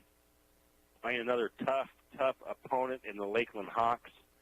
And we've got just under 5 to go. We will take a quick break. Call 208-596-8819. The St. Mary's Lumberjack Booster Club is asking for your help. The Booster Club continues to provide needed sports equipment for the St. Mary's High School sports program. But what they have planned next is big. The Booster Club is in the process of building a new sports complex on land next to the high school parking lot. This new sports complex will include a baseball field, softball field, and soccer field. The fields will be built according to professionally engineered plans and will be ADA compliant, so all Lumberjack fans can enjoy the games. The Booster Club thanks the community for their support throughout the years. With your support, Phase 1 will begin this summer. If you're interested in donating to the new sports complex project, contact Donnie Masterson at 208-568-0288 for details. Let's all come together and get this new complex built for the student body and the community. And that is well underway. We actually need to give you an update on that, as they've got the fence surrounding the perimeter of that field over there, and I've seen some stakes and stuff out there where they've got, I think, it marked out for dugouts and backstops, and I think that is the next step, is getting those dugouts and backdrops built. So it's moving along great. Another kickoff coming. It's going to be out of bounds as Waddington kicked that one out of bounds on the far side.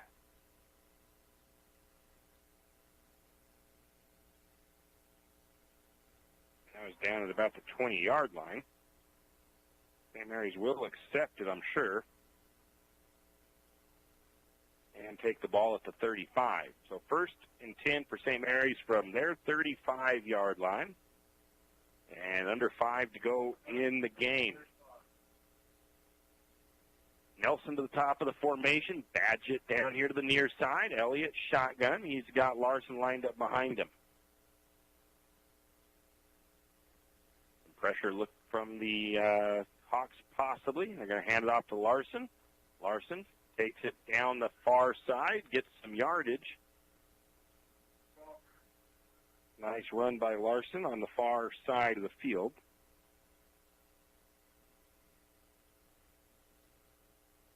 The ball is up to the 42. Gain of 6 for Larson.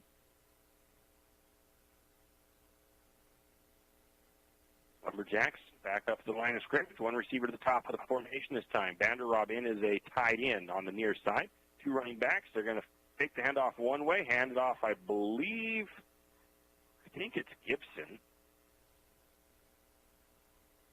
Or is it? No, it's Ethan Kohler.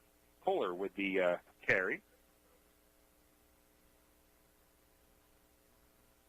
He picks up a couple. 3rd down and 3 for the Lumberjacks. Ball up to about the 44, right in between the 43 and 44. Same formation for St. Mary's. Couple of running backs in the backfield. Elliott takes the snap, hands it off. It is a nice run, powering all the way across the 50. It's Gibson with the carry this time. Takes it to the Lakeland side of the field, and it's a 1st down for the Lumberjacks. They take it to the Lakeland 40, I'm going to call it 47. Gain of 10 for Gibson. 1 receiver each side of the formation. Elliott, 1 running back in the backfield. He's going to hand it off. That's Larson. Larson up the middle. A nice run by Larson. I think that line might be getting some of that blocking down that they've been struggling with earlier in the season, as that's an 8 or 9 yard pickup for Larson. We're going to call it 7. 2nd and 3, 2.5 minutes to go in the game.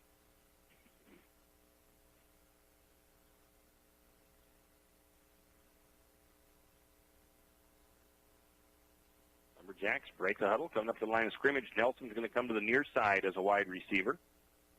And that looks like the only receiver that's split out this time. They've got a tight end, 2 running backs. Elliott Snap, hands it to Larson. Larson doing some patient running there, and he's going to pick up about 4. And it's a Lumberjack first down.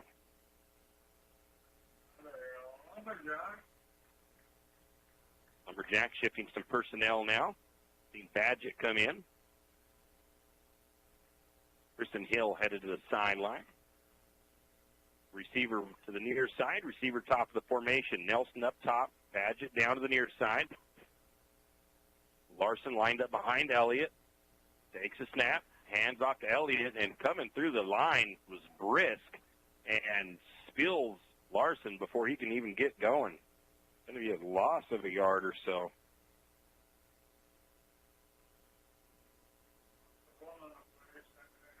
Good defensive play there by Eric Brisk, the junior defensive back, wide receiver, maybe even linebacker. Might be playing with a linebacker here. That might have been why he's in there so fast. He was on a blitz from the edge. Again, 2 receiver set for the Lumberjacks. They're going to take the snap as Elliott. He's got a free edge rusher, and Elliott is trying to, he escapes that initial pressure, and he's going to gain some yardage, actually. He's going to get up the far side of the field by a few yards. I'm going to give him a 2-yard pickup, right? And 1 3-yard pickup and a Lumberjack timeout.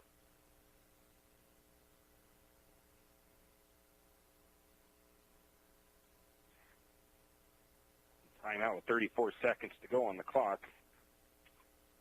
So once again, your royalty tonight, Duke and Duchess. Duke is Dennis Fuller. Ashlyn Buell is Duchess. Nicole Kilborn is the princess. Chase Phillips the prince.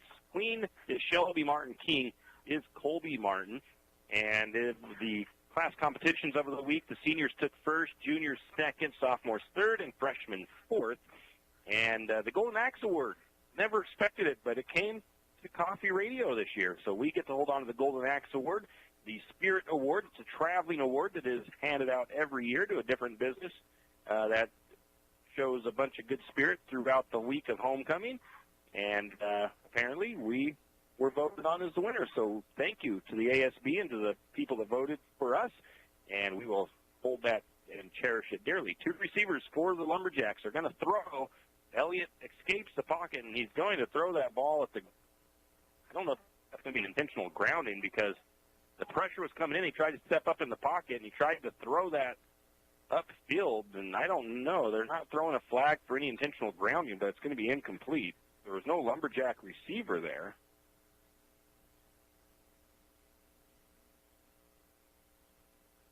And the clock's still running, but that was a incomplete pass. So I don't know why the clock is still running. Maybe they called it a maybe he didn't get rid of it. Maybe they called it a sack. In any case, the game is going to come to an end.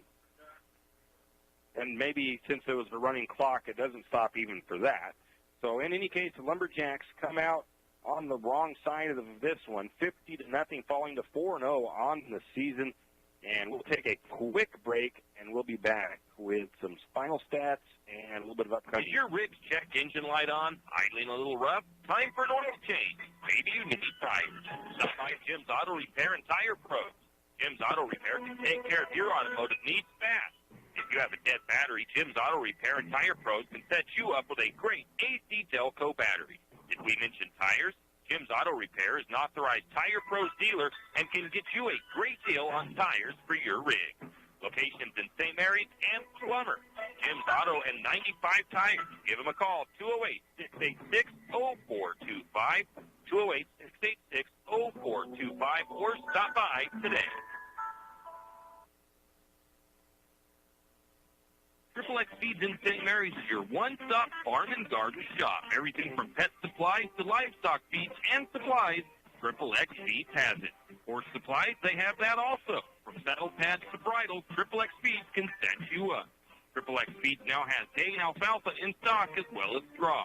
Triple X Feeds, located at 130 East College Avenue in St. Mary's, open 8 to 5:30 weekdays and 9 to 5 on Saturday. Triple X Feeds, a proud Lumberjack sports broadcast sponsor. When was the last time you had great Mexican food? I mean really great. Has it been a while? Well, grab the kids and head to Casa de Oro for dinner tonight. Casa de Oro has fantastic burritos, tacos, and chimneys. Not to mention fajita and shrimp dishes. Little Johnny doesn't like Mexican food? Well, don't worry. Casa de Oro also has an American menu as well. Dinner and lunch a la fresca. Great service and margaritas with a kick. Casa de Oro, it's what's happening for dinner tonight. Casa de Oro on Golf Course Drive in St. Mary's. And we are back. Lumberjacks fall 50-0 to the visiting Lakeland Hawks in a hard-fought battle once again to a bigger school. And it was a tough one for St. Mary's. And next week they will face another tough team as they'll be on the road to Timberlake to take on the Tigers.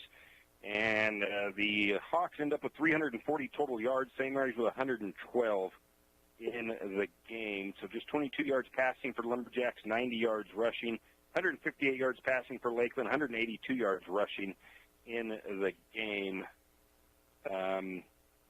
Sean Elliott with 4 completions out of 10 attempts for 22 yards. Dylan Larson, 19 carries, 64 yards. Sean Elliott had 13 yards running. Gibson had 10, 6 for Kohler, and 2 yards for Badgett. Receiving, Nelson was 16 yards on 2 catches, 5 yards for Twix, 1 yard for Jared Badgett. For the Lakeland Hawks, it was Devin Suko was 11 of 20 for 158 yards and 2 touchdowns.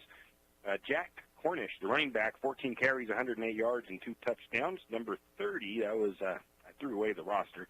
He had there was Elijah Sent with 9 carries, 30 yards and 2 touchdowns. Calder had 3 runs for 21 yards and a touchdown. And Mason Burkham had 1 for 15 yards on a fake punt.